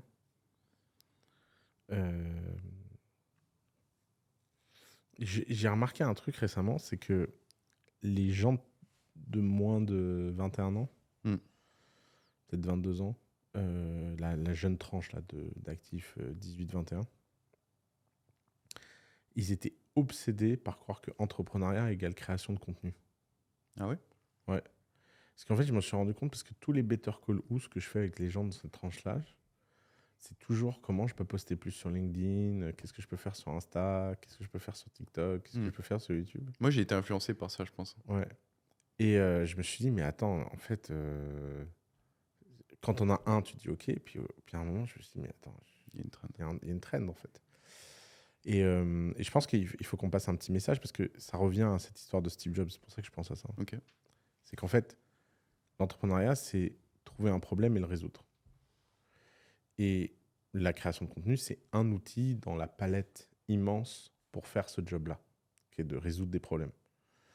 C'est savoir ce que les gens veulent et leur apporter. Même quand ils ne savent pas qu'ils le veulent, by the way. Ça, c'est le mieux, si tu arrives à trouver. Mais la création de contenu, c'est un tout petit truc là-dedans, en fait. Et c'est dommage qu'il y ait tant d'énergie dépensée dans la création de contenu, alors que la création de contenu, ça marche mieux quand c'est le résultat de quelque chose dans ta vie plutôt que la cause. Si tu fais plein de choses et que tu passes 20% de ton temps à faire du contenu, c'est intéressant. Si tu passes 80% de ton temps à faire du contenu pour trouver les 20% d'excuses de chance pour faire quelque chose, pour avoir un petit sujet de contenu, ça marche pas. Document, don't create. Ouais, Ouais. exactement. C'est ce que Gary Vee dit. Mais tu vois, de notre côté, pour contraster un peu avec ça, je pense que c'est la méthode pour avoir l'attention des gens qui est aussi la plus efficace. Quand tu regardes les autres méthodes de prospection pour avoir des clients, c'est du one-to-one, donc appel à froid, Ouais, message à froid, mail à froid. ouais. Tout ça, tu as un effet de levier qui est vachement réduit. Et d'ailleurs, Naval, dans son livre, il en parle. Les médias, c'est l'effet de levier du 21e siècle avec le code qui est le plus intéressant pour arriver sur de nouvelles audiences. Donc, d'un côté, je suis 100% d'accord avec toi sur le fait que passer 80% de son temps à réfléchir à comment est-ce que je vais pouvoir percer sur telle plateforme, c'est peut-être pas la meilleure utilisation de son temps. Mais d'un autre, il y a un effet de levier tellement important. Ouais, mais ce qui est marrant là-dedans, c'est que ça condamne quand même tous ces gens à faire des boîtes de services. Hmm, Parce qu'en fait, souvent, les gens, ils vendent un service avec ce contenu. hmm, Copywriter, ads, Ouais. toi, ouais, bon, Coaching. coaching sportif. C'est-à-dire que ça en fait, ça te met dans une espèce de truc où tu gagnes de l'argent plus vite et plus fort, c'est vrai. Mais après, comment t'en sors de ça? Hmm. Je veux dire, pour passer de ça à... Ah, tu feras pas. C'est dur, hein. Ouais, j'ai des exemples, mais après, c'est un marché comme tout qui est vraiment de plus en plus concurrentiel. Hein, la création de contenu, c'est une bagarre pour l'attention des gens au final. Ah bah ça, c'est sûr. Et bah, toi, t'es fort à ça. Hein. Ouais, mais moi, c'est malgré moi.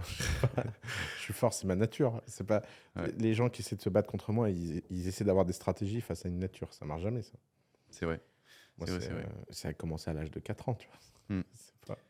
Mais je pense que tu vois, pour revenir sur ton point, le fait que cette génération-là, de 18 à 21 ans, et tu peux l'élargir, je pense, à même 25, parce que moi, je me sens inclus aussi dedans, c'est qu'on a toute notre attention, justement, qui est sur ces plateformes-là, Instagram, TikTok, etc. Et toutes les success stories, elles sont issues de ces plateformes-là. Moi, avant de rentrer dans le monde de l'entrepreneuriat, par exemple, j'avais aucune connaissance des success stories de la Silicon Valley, des podcasts qui parlent de ces types de success stories-là.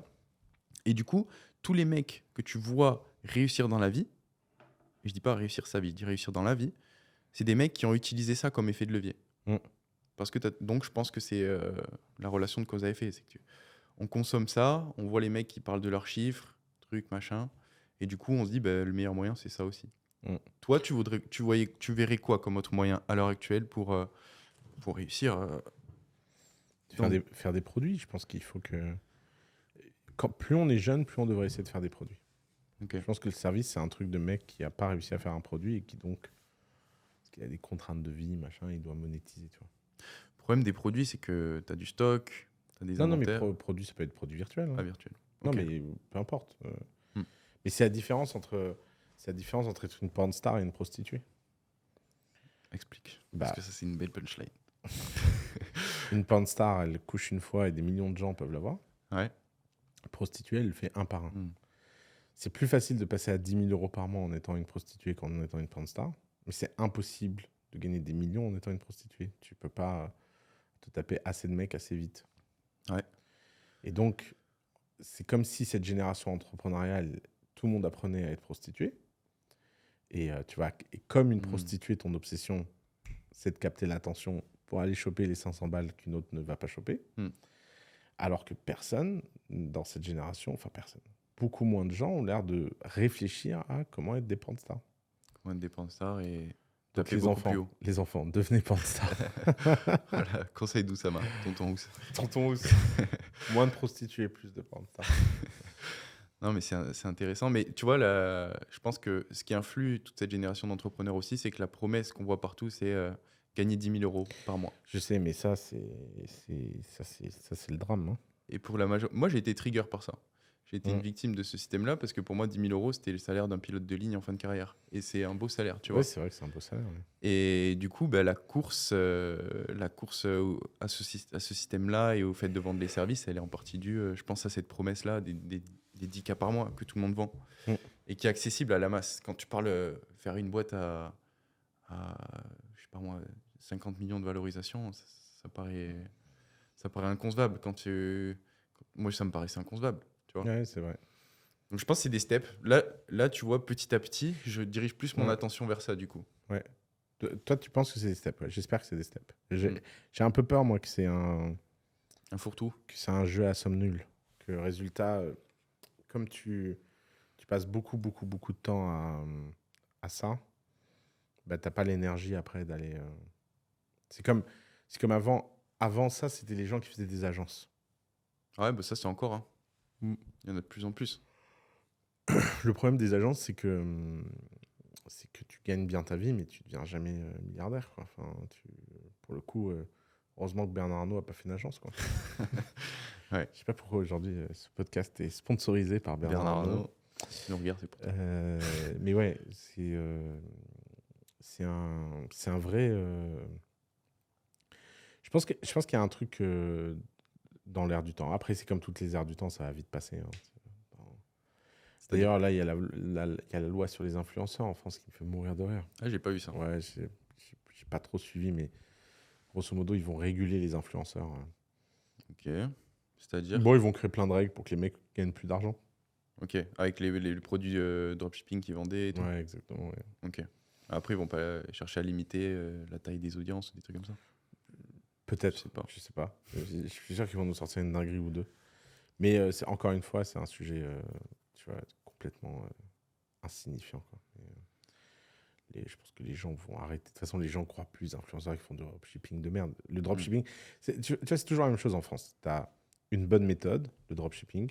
C'est quoi le dropshipping hein, factuellement? C'est pas avoir de stock. C'est créer un lien entre une usine et un truc en ouvrant des marchés que l'usine n'aurait pas pu ouvrir elle-même. Mm. Tu peux pas faire plus positif que ça. Après, tu as des mecs qui disent ça sert à rien de bien bosser. Moi, je vais prendre 3 millions, me foutre à Dubaï, et yallah. Ouais. Ouais, bon, bah d'accord. Et alors, ils font une arnaque. Et au lieu d'appeler ça arnaque, on appelle ça dropshipping. Et tu dis, mais donc, un mec qui fait une arnaque dans l'eau, on n'appelle plus ça de l'eau, on appelle ça arnaque. Enfin, tu vois, ça n'a pas de sens, en fait.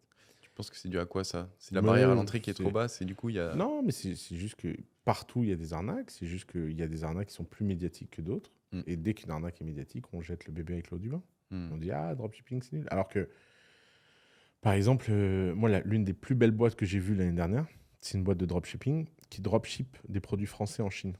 Ah, C'est un l'envers. ouais, il crée de la Mm. valeur.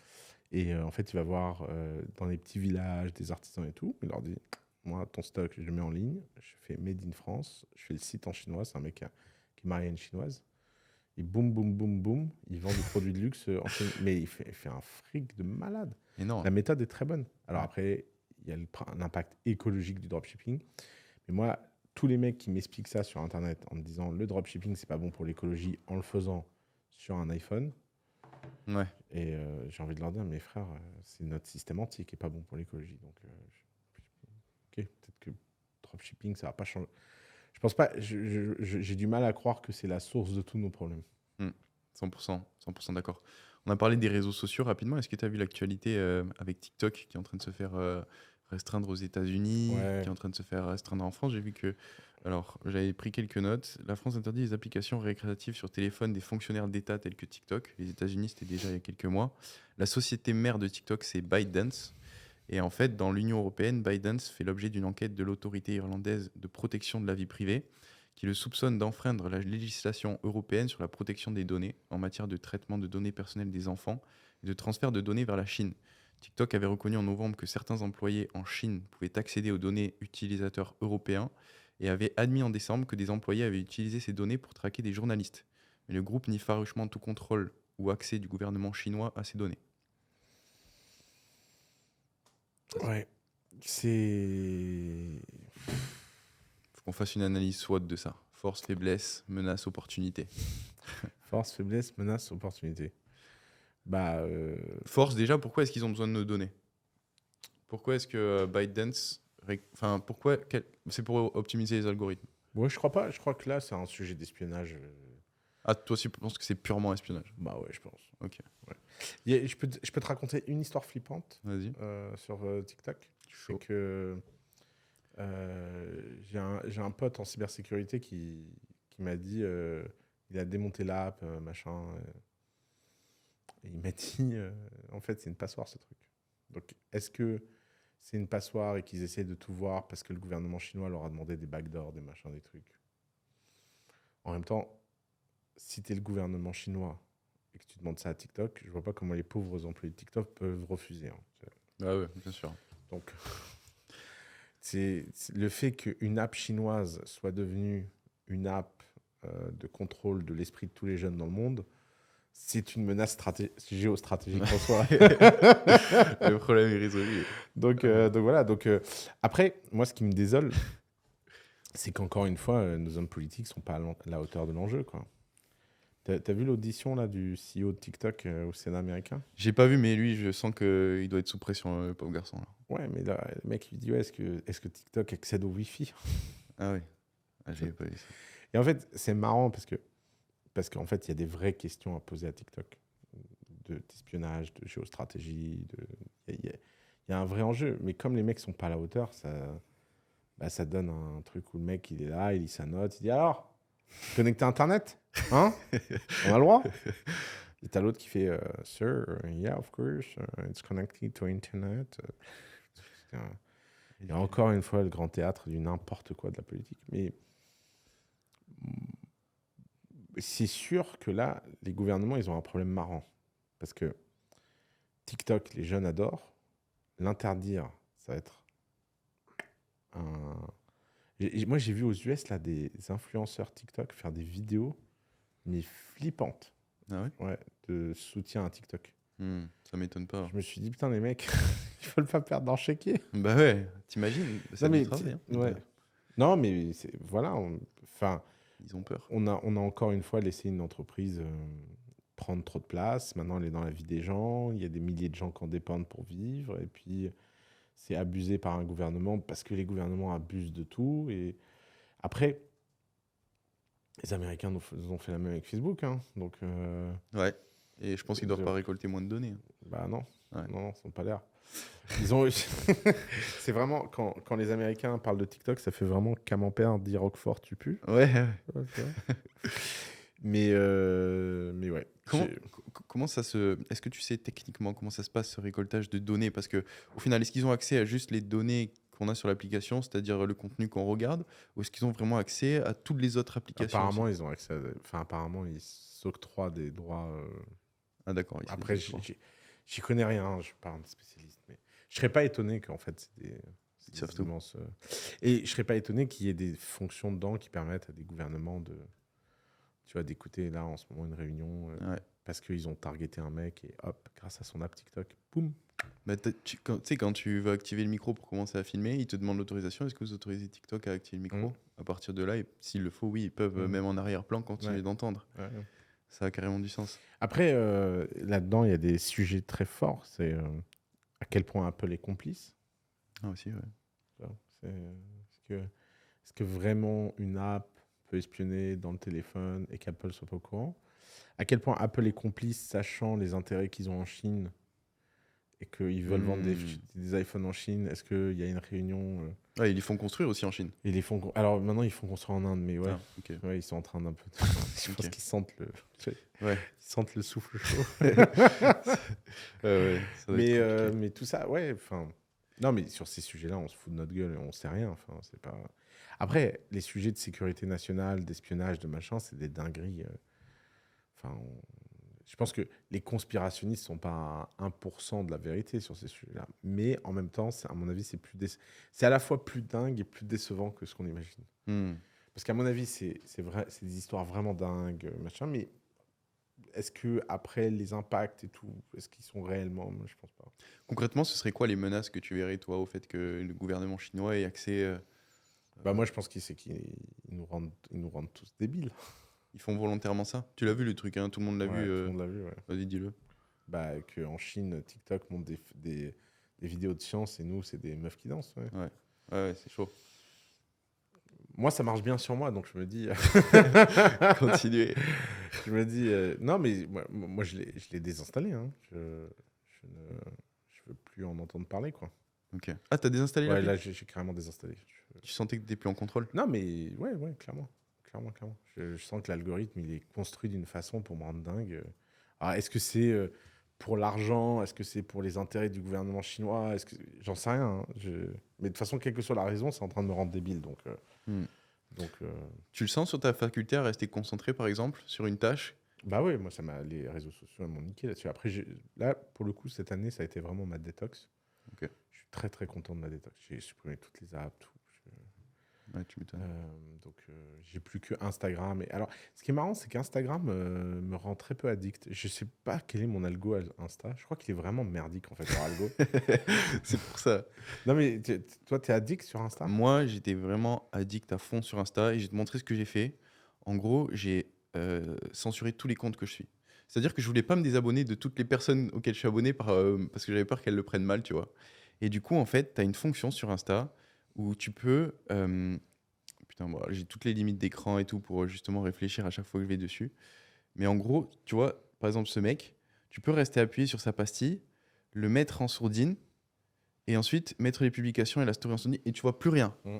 Les stories, elles apparaissent plus, les publications, elles apparaissent plus. Donc en fait, chaque fois que je vais sur mon Insta, il y a rien. Mm. Il y a juste les posts que j'ai fait moi, donc au final, je me fais chier en 2 secondes. Mais avant, j'étais vraiment addict à Insta, ouais. Pas autant que TikTok. Tu vois, quand TikTok est arrivé, j'avais l'impression que Insta était devenu fade. Mm. Tu fais la différence Pareil. TikTok-Insta, Pareil, ouais. genre, t'as l'impression que Insta est devenu fade. Mais ouais, j'avais une vraie addiction. Et là, j'ai installé une application, tu vois, c'est ça.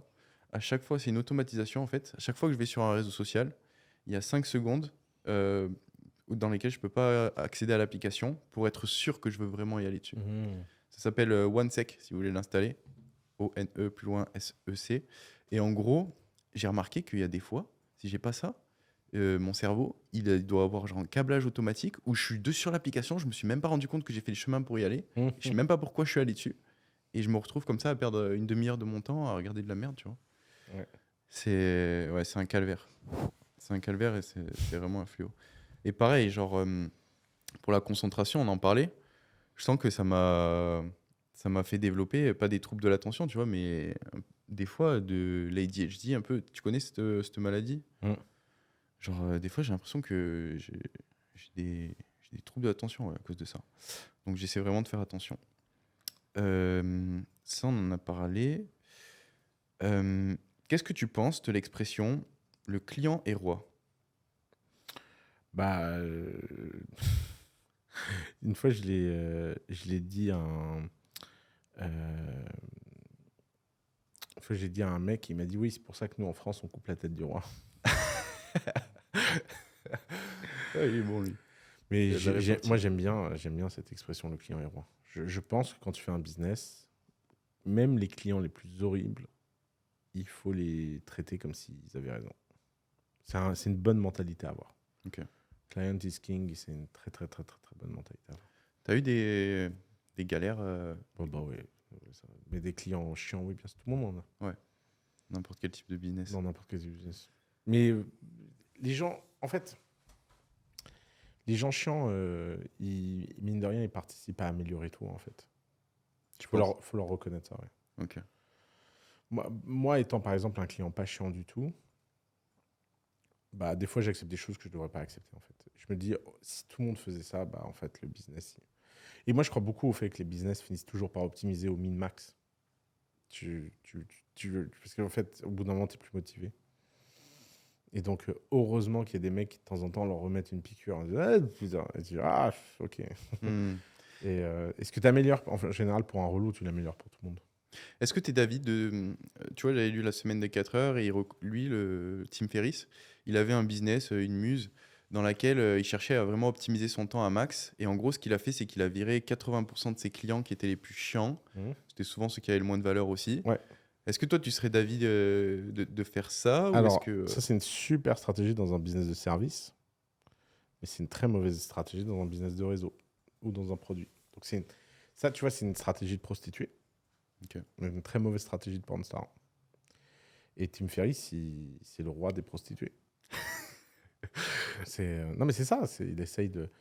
Tu vois, si tu es une prostituée, supprimer 80% de tes plus mauvais clients et te concentrer sur les 20% de meilleurs, c'est une façon de gagner en qualité de vie, en impact, en argent, en préciosité, alors que le truc. Mais je crois que cette distinction prostituée-porn star, elle est très très efficace en fait. Ouais, c'est une bonne métaphore. Parce qu'elle est tellement choquante et tu as tellement l'image Mm. que tu te dis, bon, bah, ok, j'ai compris à quoi je joue, quoi. 100%. 100%. Il y a une question pour toi que j'ai vue sur le Insta. Comment est-ce qu'Oussama pratique le non-attachement à une personne, un bien matériel? Est-ce que c'est naturel? Par quelles étapes est-il passé pour arriver à ce niveau de détachement? Tout le secret, c'est de ressembler à Bouddha. Donc, le ventre, les lobes d'oreilles. En plus, j'ai les lobes de Bouddha. Je sais pas si ça se voit, ça. Il y a un Très truc. gros. Donc Bouddha a dit détache-toi, je me suis détaché. Non, j'en sais rien. J'ai toujours été. Alors pour le coup, ça c'est des sujets, j'ai pas beaucoup travaillé. Je sais pas si c'est des traumatismes perso, d'avoir changé de pays petit, d'avoir été confronté très tôt à la mort. Je pense que la confrontation à la mort très tôt, pour le coup, ça aide à se détacher, quoi. Ok. Mais j'ai pas de technique, j'ai pas de machin. C'est plutôt Naturel. l'inverse. Je suis plutôt, moi, très, très, très choqué par le niveau d'attachement que les gens peuvent avoir dans ce que je considère être des futilités. Ouais, moi je suis impressionné par le niveau de détachement que tu as, que ce soit dans tes relations amoureuses, que ce soit vis-à-vis de ton image aussi, du fait que, bah voilà, du regard des autres. Ouais, je trouve ça admiratif, mais je pense que tu l'as ancré en toi. Ouais. C'est difficile de transmettre ça. Tu peux pas dire, ok, tu veux te détacher du regard des autres, voilà, étape 1, étape 2, étape 3. Ouais, non, je sais pas. Il n'y a pas vraiment de stratégie. Ok. Je sens que tu es fatigué, tu veux qu'on continue Non, ou- vas-y, C'est avec good. plaisir. Ouais.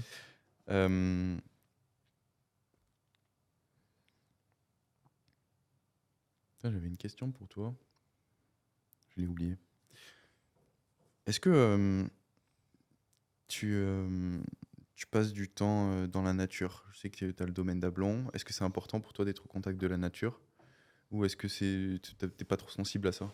C'est une question qui était sur Insta. Si vous avez des questions, Moi, je n'hésitez pas à les envoyer. suis méga.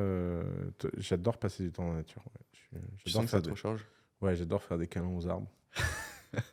Pourquoi? Bah, alors, ça va te paraître complètement dingue, mais ça marche. Ok. Faire des câlins aux arbres, tu te sens mais tellement mieux après. Moi, je fais tout le temps des câlins aux arbres et j'adore mettre mes pieds sur l'herbe. Pieds Uh-huh. sur l'herbe, câlin aux arbres. Je suis sûr qu'il y a un mec qui va finir par lancer une trend sur TikTok là-dessus parce que ça fait vraiment du bien. C'est les prochains bains froids, ça, je pense. Ok. Je pense que le barefoot / hug tree, c'est le prochain bain froid. Il y a un concept. Il y a des mecs qui vont te faire des vidéos like I hug a tree every morning since 60 days and, Morning routine. and look my testosterone. Ça va être ça. Ouais, mais j'adore la nature. Après, j'ai une vue de la nature, c'est que la nature, c'est notre plus bel ennemi. Elle veut pas notre bien, la nature. Enfin, c'est les mecs qui sont en mode oui, on est en harmonie avec la nature veut notre bien. À mon avis, la nature, elle s'en fout de toi. Ouais. C'est même pas elle veut te mal ou machin, c'est juste que quand il y a un tsunami, je suis pas sûr qu'elle se dit ah tiens, il y a le pauvre petit chat là. Mais je pense que la nature, c'est l'élément suprême pour nous aider à nous dépasser. Il y a un truc, je trouve, grandiose, majestueux. Ça nous apprend l'humilité. Ouais, 100%. Par exemple, j'ai eu la chance l'année dernière d'aller marcher dans les fjords. Ok. Et tu vois, tu vas en haut de petites montagnes. Enfin, c'est pas des montagnes, c'est plutôt des collines. Je sais pas comment on appelle ça, des monts. Ouais. Et tu es assis là et tu as cette vue sur les vallées avec les fjords, et la glace, et le froid. Et tu prends ton petit café.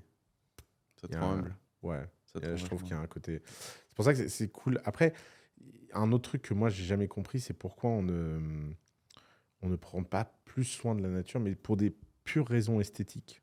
Tu vois, Ouais. genre de propreté. Je sais qu'il y a un débat. Tu vois, il y a des gens qui se sentent écologistes, des gens qui se sentent pas écologistes et tout. Mais j'ai l'impression que ça fait quand même l'unanimité, la propreté, quoi.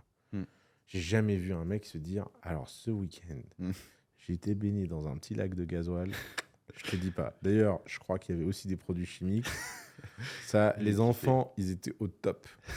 Et donc, ça, le côté Prendre soin. pourrir la nature, Mm. machin, c'est un truc que j'ai jamais compris. Comment les gens vivaient avec ça, acceptaient ça. Après, je comprends bien que quand il y a des industries et tout, il faut faire des gros efforts pour nettoyer. Hein. Ça, Mm. très bien, mais T'as vu le continent de plastique qui est, Ouais, qui est ouais. dans l'océan? C'est chaud ouais, ça. c'est très chaud. Ouais. Il y a... Ouais, c'est difficile. Je pense que c'est des gestes qu'il faut apprendre aux petits. Et le problème qu'on a, c'est qu'à échelle mondiale, tous ceux qui prennent les déchets, c'est ceux qui ont aussi moins les moyens pour les traiter. Donc, Ouais, bah, c'est souvent à la terre de les réabsorber. ouais, c'est vrai. C'est vrai, c'est vrai. Mais encore une fois, j'ai l'impression que c'est quand même un sujet de pure volonté politique qui a du mal à s'incarner et s'exprimer parce qu'il n'y a pas d'enjeu immédiat. Mm. Mais ça reste un. Par exemple, au Liban, tout est dégueulasse. Il y a des déchets partout. Les Libanais, je comprends pas comment ils se démerdent. Moi, ça me rend ouf à chaque fois que je vais au Liban. Et quand tu en parles aux gens, les gens, et bah, Et récemment, j'ai eu un Better Call Saul avec un mec qui fait une app, mais incroyable app. C'est quoi? Il prend un quartier sur la carte, Ok. tu vois, où il y a plein de déchets. Et il dit aux gens, si vous venez ramasser les déchets, vous gagnez 20 euros.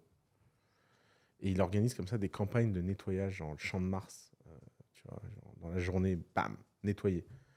Comment ils Et monétisent? bah, lui, il prend une com sur les trucs. Alors, il fait payer à des marques. En fait, c'est des Des campagnes. ads? C'est des ads, en fait. Ah, c'est C'est malin, des, c'est des c'est très fort. campagnes. Ouais. Lui, il prend une com, les gens sont payés, la région est nettoyée. Ouais. Et moi, je lui ai dit, mais c'est incroyable, tu devrais aller voir les mairies. Tu vois, moi, Partout. Elle m'a dit, ah non, mais ils aiment pas parce que ça fait de l'argent. Je lui ai dit, mais putain, mais Tu vois, c'est le premier. j'en peux plus. C'est l'une des premières idées de business qui, j'ai l'impression, peut arriver à réconcilier Ouais. la croissance économique avec les problèmes Ouais, écologiques bon, qu'on a. je pense que c'est pas la seule, mais ouais. Ouais, là, c'est genre vraiment, j'en ai pas entendu beaucoup, hein, des comme ça. Ouais. Mais il y en a, à mon avis, il y en a plein. Mais je trouve ça génial. Je lui dis, vas-y, viens, on va au Liban, on va nettoyer les plages du Liban. Moi, les Libanais, je suis sûr que tu leur donnes 20 balles. Il y a 10 000 mecs qui se présentent, quoi. Ah, on nettoie quoi, là? Bah ouais, non, mais je pense que Mais dans tous les ouais. pays. Et franchement, je me suis dit, en plus, on faisait le calcul ensemble pendant le call. Il m'a trop marqué, ce mec. Franchement, j'ai adoré le call avec lui. Et on faisait le calcul. En fait, si la mairie voulait embaucher tous ces gens en CDI pour aller nettoyer de façon régulière tous ces trucs, mais humainement, c'est même pas possible, en fait. Hmm. Tu vois, là, tu parlais des coûts sociaux. Alors qu'en fait, en trucs ponctuels, de faire payer, machin, tu vois, la mairie pourrait payer les gens. Et, tout. Et en plus, t'imagines comment t'es content. Moi, Bah ouais. je serais lycéen, j'ai pas d'argent. Tu te fais un Je sais- dimanche nettoyage. Ouais, un dimanche nettoyage, tu te fais ton billet, tu vas avec tes potes le soir, tu sors. C'est le C'est kiff. grandiose. Ouais. Et, Vraiment. et tu vois, je comprends pas que d'un seul coup. Alors, il me dit oui, machin. Je lui dis, mais vas-y, quitte la France, va dans les autres mairies ailleurs. Si ça se trouve, ça se passera mieux, quoi. C'est une super idée, ouais. Ouais. T'as eu d'autres calls qui t'ont marqué? Tu continues à en prendre toujours à la Ouais, même ouais, fréquence? toujours. Ouais, il y en a plein. Il y a plein de bons calls. Qu'est-ce que j'ai eu de marrant récemment? Récemment, j'ai eu énormément de femmes. Ah, Ouais, je sais Trop pas, il y cool. a un changement c'est cool. de paradigme. Ça, c'est Cool. grâce à ta meuf. Ouais, On parce que coupera personne ne le savait. Pardon. Ça va le gaffeur.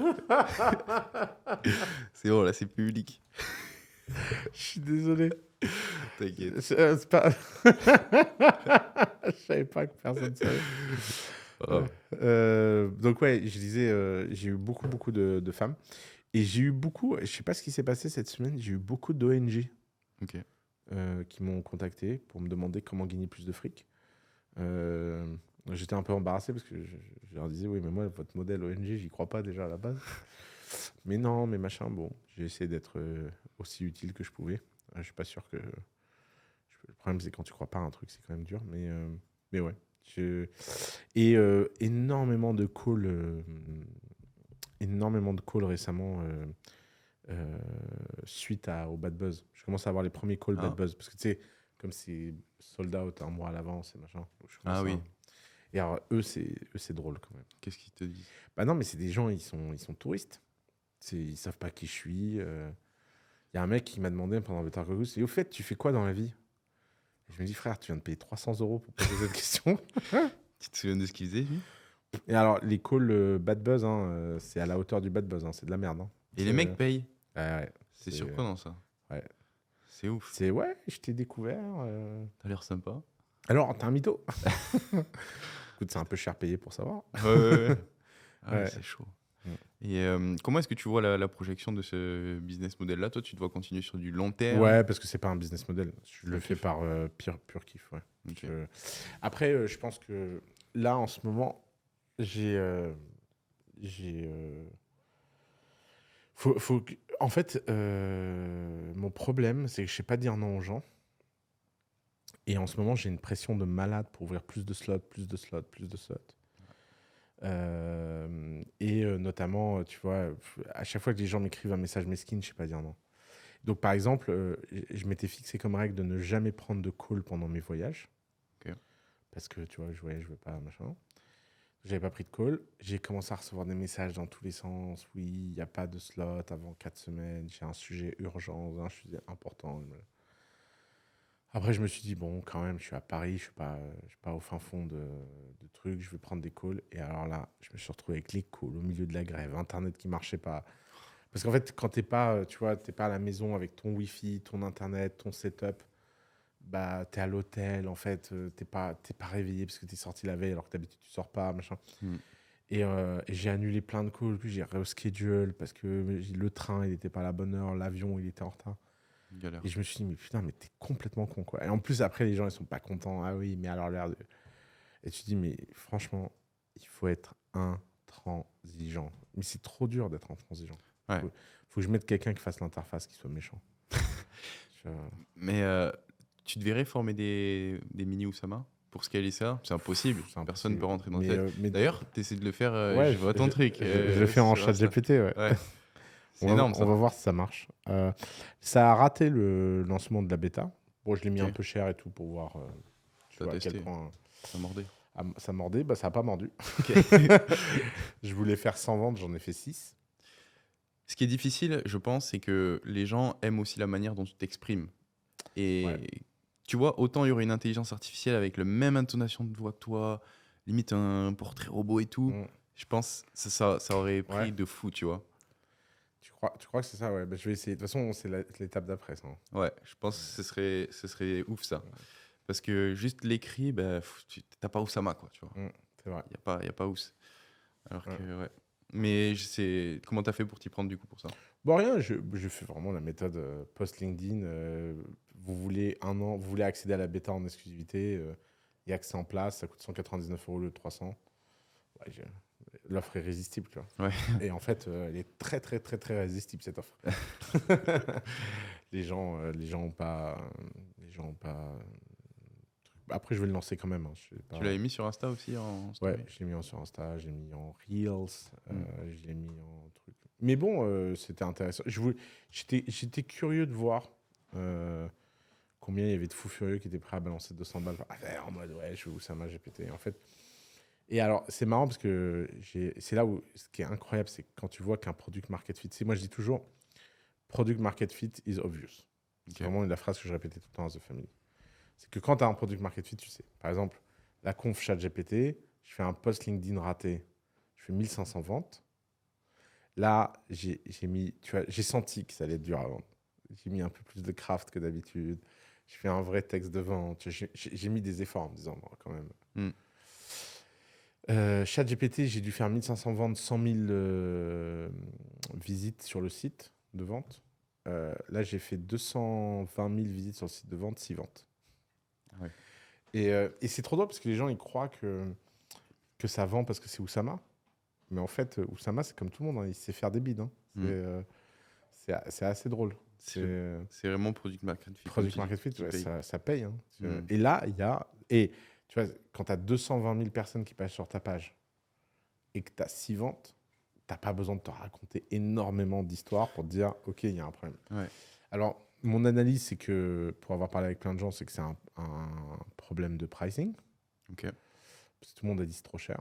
Et alors, un argument, en plus, j'aurais dû penser, je lance ça en français, donc J'aurais dû savoir que tout le monde réfléchissait comme ça. Mais le premier feedback consumer que j'ai eu, parce que j'ai fait 150 calls, parce que c'est trop drôle, il y a une fonction que j'adore dans Stripe, c'est les gens qui démarrent le panier, mais le finissent pas. Et tu sais, tu as leur email.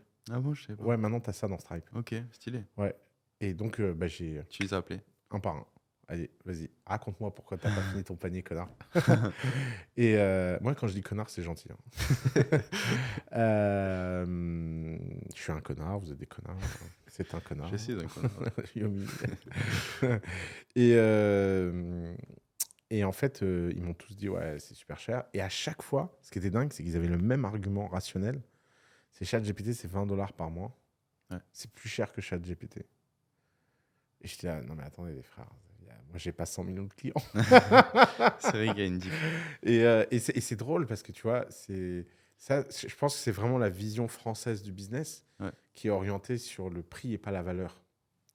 C'est pas, tu vois, genre, je vais valoriser le dataset spécifique d'où ça va. Non, Ouais. c'est le prix. Justement, ce dataset, ça m'intéresse. Comment est-ce que toi, tu t'y es pris pour le construire? T'as Alors, réfléchi à ouais. des notes que tu avais? J'ai triché et en fait, franchement, je suis trop fier de ce qu'on a fait. Parce qu'en fait, tu as 3 sujets. Tu as le ton, parler comme Oussama. Ouais. Il y a le savoir. Qu'est-ce que Oussama pense être vrai et faux? D'accord. Et il y a tous les sujets dont j'ai pas parlé, mais sur lesquels j'ai un avis de qu'est-ce qui est vrai et qu'est-ce qui est faux. Ok. Et donc, on a fait le travail en 3 temps. Temps numéro 1, on a traîné le software à parler comme moi. Et donc ça, c'était trop facile, puisqu'on a pris tous les podcasts, tous les emails, tous les machins. Donc ça, le training de ton, il est trop drôle. En plus, il fait des punchlines Comme toi. comme moi. Enfin là, ça se voit pas dans la vidéo que j'ai mis, parce que dans la vidéo que j'ai mis, c'était un peu... On l'a fait un peu rapide et je voulais pas trop montrer ça. Ouais. Mais je suis assez confiant sur le fait qu'on va avoir une version qui parle comme Oussama. Genre avec le même panache, le même style, etc. Donc ça c'est l'entraînement du ton. C'est facile. Ensuite, il y a qu'est-ce que je pense être vrai ou faux.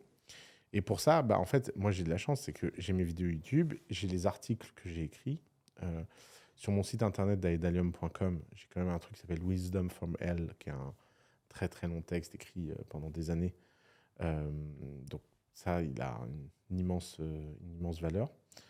Et donc voilà, il y a ce qu'il faut en fait en termes de trucs. Et là où j'ai triché, je suis fier de l'instant, c'est que j'ai une sorte de database, moi, de quelque chose comme 5-6 000 articles. Et ça fait des années et des années que ces articles, je les note. Est-ce que j'ai aimé l'article, pas aimé l'article, est-ce que je suis d'accord, pas d'accord, machin. Et en fait, j'ai tout mis. Et en fait, tous les sujets avec lesquels je suis d'accord et qui sont dans ces articles, ils vont être parlés dans mon ton. Énorme. Donc, c'est pas forcément des sujets dont j'ai parlé en public ou sur lesquels je suis très compétent, etc. Mais toi, ça te nourrit. Mais comme c'est des articles avec lesquels je suis d'accord, Ouais. et il suffit juste d'injecter ce savoir. Et donc, en fait, c'est le cerveau curated d'Oussama. C'est pas le... Et c'est trop fort.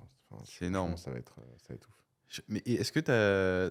Parce que du coup, là, tu vendais avec une page de vente, lien, page de vente. Tu avais fait pareil pour tes confs aussi, lien, page de vente? C'est le même software. Même, Ok. Et est-ce que tu penses que ça pourrait avoir un impact de changer la méthode de vente ou c'est vraiment le product market fit qui est pas bon? Par exemple, si les mecs prenaient des appels. Oui, mais alors, justement, en fait, tu vois, les appels, c'est très dangereux parce que tu peux vendre alors que tu n'as pas de product market fit et en résultat, tu deviens une chaîne d'enfer, machin. Après, une fois que tu as du product market fit, aller chercher 10, 20, 30% de plus grâce aux appels, pourquoi pas, tu vois. Mais là, 200 000 6 ventes, il n'y a pas de sujet. Ouais. C'est pas... Mais c'est pas grave. Pour être honnête, je suis pas surpris. Alors, je m'attendais pas à 6 ventes. Je pensais que j'allais en faire 40, 50, ça allait être dur, mais bon. 6 ventes, je me suis dit, ouais, putain. Okay. Et je vais changer le pricing, je vais changer le site, je vais faire un vrai site internet, je vais travailler. Mais je dois travailler. D'ailleurs... Attends, juste pour dire un truc, c'est là que tu vois que le sport est fascinant d'entreprendre. Parce que même toi, avec tout le bagage que tu as, tous les conseils que tu as pu délivrer à des tech startups qui ont explosé, tu bides encore sur certains trucs. et tu repars et tu te dis, vas-y, je vais corriger ça, Ouais, je vais bien me sûr. remettre en question. Et genre, Ouais. ça, c'est fascinant parce que Si tu peux, ouais, il n'y a pas énormément de domaines au final où tu peux Ouais. toujours te faire baffer après des années et repartir. Ah, et c'est fou, hein. C'est fascinant. Et Ouais, c'est ton état d'esprit aussi qui est top. le marché, il a toujours raison. Ouais, Tu peux. c'est ouf. Ouais. D'ailleurs, j'allais Bien dire, ce serait cool de trouver un CEO pour cette app. Donc, je lance les annonces parce que je vois bien que la montagne à monter pour en faire un méga succès. Ouais. C'est en fait, pour que chaque personne qui soit fan d'Oussama, je ne sais pas combien il y a de vrais fans d'Oussama en France. Est-ce que c'est 10 000 personnes, 50 000 personnes, 100 000 personnes? Je ne sais pas trop. Ça doit être dans cet horizon-là. Ce serait quoi un vrai fan pour toi? Quelqu'un qui achète Bah, n'importe lequel de tes produits? Non, alors ça n'existe pas parce que c'est pas mes fans, ça. Mais c'est quelqu'un qui est prêt à acheter un bon produit fait par moi Ok. et qui est prêt à payer 20 euros. Donc, si tu as 10 000 personnes qui payent 10 000 personnes qui payent 20 euros par mois, euh, ça te fait 200 000 euros par mois de MRR. Ça fait une petite boîte, ça fait une petite PME sympa, quoi. 2 millions si tu veux revendre un jour. Mais ça, Ouais. tu pourrais le revendre? Non, tu peux pas vendre ça. Mais ça fait une jolie cash machine, tu vois. On partage tranquillement avec le CEO le cash. Ouais. C'est un revenu 100% passif. Là, c'est de la pure muse, là, pour le coup. Ouais. Ce truc. Mais je pense que la barre pour atteindre le niveau où ça tourne tout seul, elle va nécessiter un mec à temps plein qui soit growth, product-oriented, itération un peu 360, qui a envie d'apprendre avec moi et qui a envie de faire ça pendant 6 à 12 mois, le temps que ça décolle. Comment est-ce que tu te vois concurrencer les autres intelligences artificielles avec la tienne? Bah parce que tu la concurrences pas, en fait. Là, tu vends pas de l'intelligence artificielle, tu vends vraiment Ok. du ous, en fait. Du ous. Et tu vends de l'intimité avec moi aux intellectuels. Genre, je pense que ça intéresse. Après, c'est vrai que c'est un peu gadget, c'est un produit de fan. C'est pas un produit... Et fan au sens le plus noble du terme. C'est-à-dire que tu payes pas pour quelque chose de vraiment différenciant, unique, machin. Tu payes parce que ça te fait marrer de pouvoir avoir accès à quelque chose comme ça, où tu sais que ChatGPT ne te parlera jamais comme ça. Parce que le gros problème de ces trucs biaisés, polissés, machin, c'est que ChatGPT ne te dira jamais de dingueries. Moi, je vais te dire des dingueries, tu vois. Ouais. Moi, tu vois. Et à mon avis, ce qui va être très intéressant, c'est le jour où la population qui m'aime bien va comprendre qu'ils peuvent dire à GPT des choses qu'ils ne pourraient pas oser dire en call.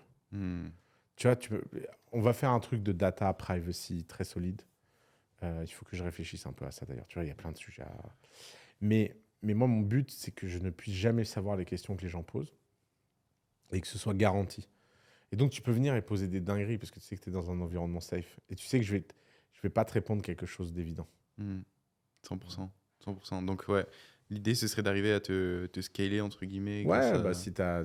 moi, j'aime bien l'idée 10 000 personnes qui payent $20 par mois. Ouais. Ça fait un peu ça paye les vacances, quoi. Je pense que c'est carrément Je possible. crois que- Ça fait les vacances. Ça va faire péter des câbles aux gens, ça. Non, mais regarde, c'est littéral. Hein. Ouais. Un peu d'éducation financière. Disons que je donne 25% aussi. Vous avez une offre. OK. Donc déjà, sur les 200 000, tu as 50 000 qui est parti pour lui. Ensuite, tu as quoi? Tu as 50 000 de serveurs. OK, parti. Ça te fait 100 000 de profit. Sur les 100 000 de profit, moi, je paye là-dessus, tu payes 30%. Enfin, attends, sur les 200 000, déjà, tu as 30% à l'App Store, j'ai oublié. Donc, Ah, je savais pas. ouais, donc attends. Donc on enlève 200 000, on enlève 50 000. 30% de 200 000, ça fait 60 000. Donc, il reste déjà plus que 80 000. Là-dessus, tu payes les impôts TVA 20%. D'ailleurs, tu les payes sur l'autre aussi. Ouais, donc 20%, 30%. Ouais, il reste 50 000 par mois, quoi. Ça paye les vacances. Ça paye les vacances. Ça paye les vacances avec Yomi. Si je veux pouvoir suivre avec Yomi, acheter GPT. Non, mais c'est là où tu vois que l'argent, c'est pas si facile. Hein. Enfin, c'est une chose de faire du chiffre d'affaires, c'est une autre de faire du bénéfice. Il y a des coûts à payer, il y a des infras. L'App Store prend sa taxe, l'État prend sa taxe. Enfin, c'est pas. Alors que pourtant, le produit, c'est vraiment toi 100%, quoi, au final. Bon, tu l'as pas codé de A à Z de l'intelligence artificielle, mais tu as quand même travaillé toute la base de données. C'est Oussama Hamar. Bien sûr. Mais Ouais. Tu partages la valeur en permanence avec la société. Après, tu peux te dire que toute la connaissance que j'ai créée, c'est parce que j'ai reçu une bonne éducation, j'étais dans un truc, machin. C'est Ouais, normal. aussi. Tout ça circule. Mais ça montre que... et d'ailleurs, ça montre aussi les limites du personal branding. C'est que moi, je fais ça parce que ça m'amuse, et machin, mais c'est un petit business. Le vrai business, c'est de faire ChatGPT. C'est où le vrai business? C'est pas moi. 20 € par mois, je pense que tu devrais avoir un churn qui est bas quand même. Donc tu pourrais garder les gens sur Ouais, peut-être. du très très Ouais. long terme. Ouais. Tu te verrais repartir à la conquête et refaire un business à la ChatGPT? Ouais. De toute façon, ça, c'est mon but. C'est ton goal. C'est mon goal cette année. Mais ça y est, là, je me lance. Je vais produire mes premiers dessins animés. Je vais refaire un... Ouais, Énorme. là, ça y est, j'en parle depuis longtemps dans les podcasts, machin, j'hésite, je tourne, mais ça y est. Là, j'incorpore cette semaine la boîte. J'envoie ma première term sheet la semaine prochaine. Et là, on rentre dans le sujet sérieux. Trop stylé. On va laisser gagner des milliards. Tu t'y prends comment pour faire ça là? Là, c'est quoi la timeline? L'étape 1, ça part de l'œuvre. Il faut créer l'œuvre. C'est toi qui le fais? Alors non, j'ai 2 œuvres sur lesquelles je travaille, plus une mini-œuvre que moi je fais pour le plaisir de faire un petit truc. Mais le fait de le faire moi-même, c'est pour voir le process, voir les difficultés et apprendre pour pouvoir aider. Mais moi, je veux créer une maison d'artistes. Ma valeur, D'accord. c'est pas de me prendre pour un artiste.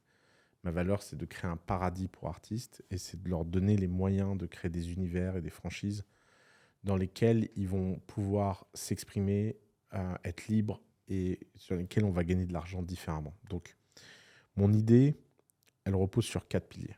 Pilier numéro 1, c'est que l'histoire qu'on te raconte à l'écran n'est que la phase immergée de l'iceberg. Et cet arc narratif n'est qu'une excuse pour découvrir l'univers. Ok. Donc là, on sort un premier dessin animé en 10 épisodes sur un thème, un univers donné. Et en fait, c'est pas l'alpha et l'oméga, ça. C'est juste une excuse pour te faire découvrir un univers. Et donc, ça veut dire quoi? Ça veut dire que la narration, elle a lieu de façon synchrone dans cet univers, dans ces 10 épisodes. C'est comme une singularité que tu regardes et à un moment donné, tu as un début, une fin d'une histoire et tu as un arc narratif. Et cet arc narratif, c'est ce qui fait que tu deviens fan. C'est ce qui fait que tu... Netflix.